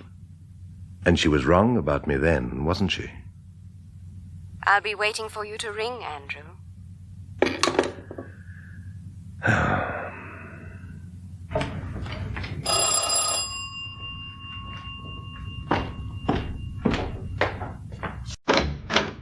Why, Sergeant Rankin.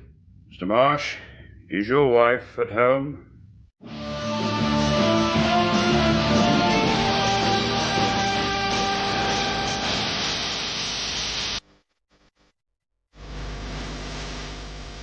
That was the final episode of David Ellis's mystery serial.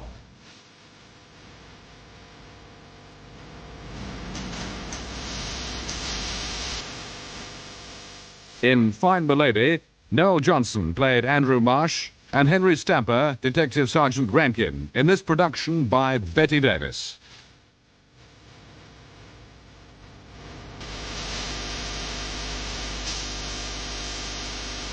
And alongside Noel and Henry in Find the Lady, you also heard Maddie Head as Joyce Marsh, Douglas Blackwell as Roger Sherwin, and Michael Deacon as Peter Lloyd.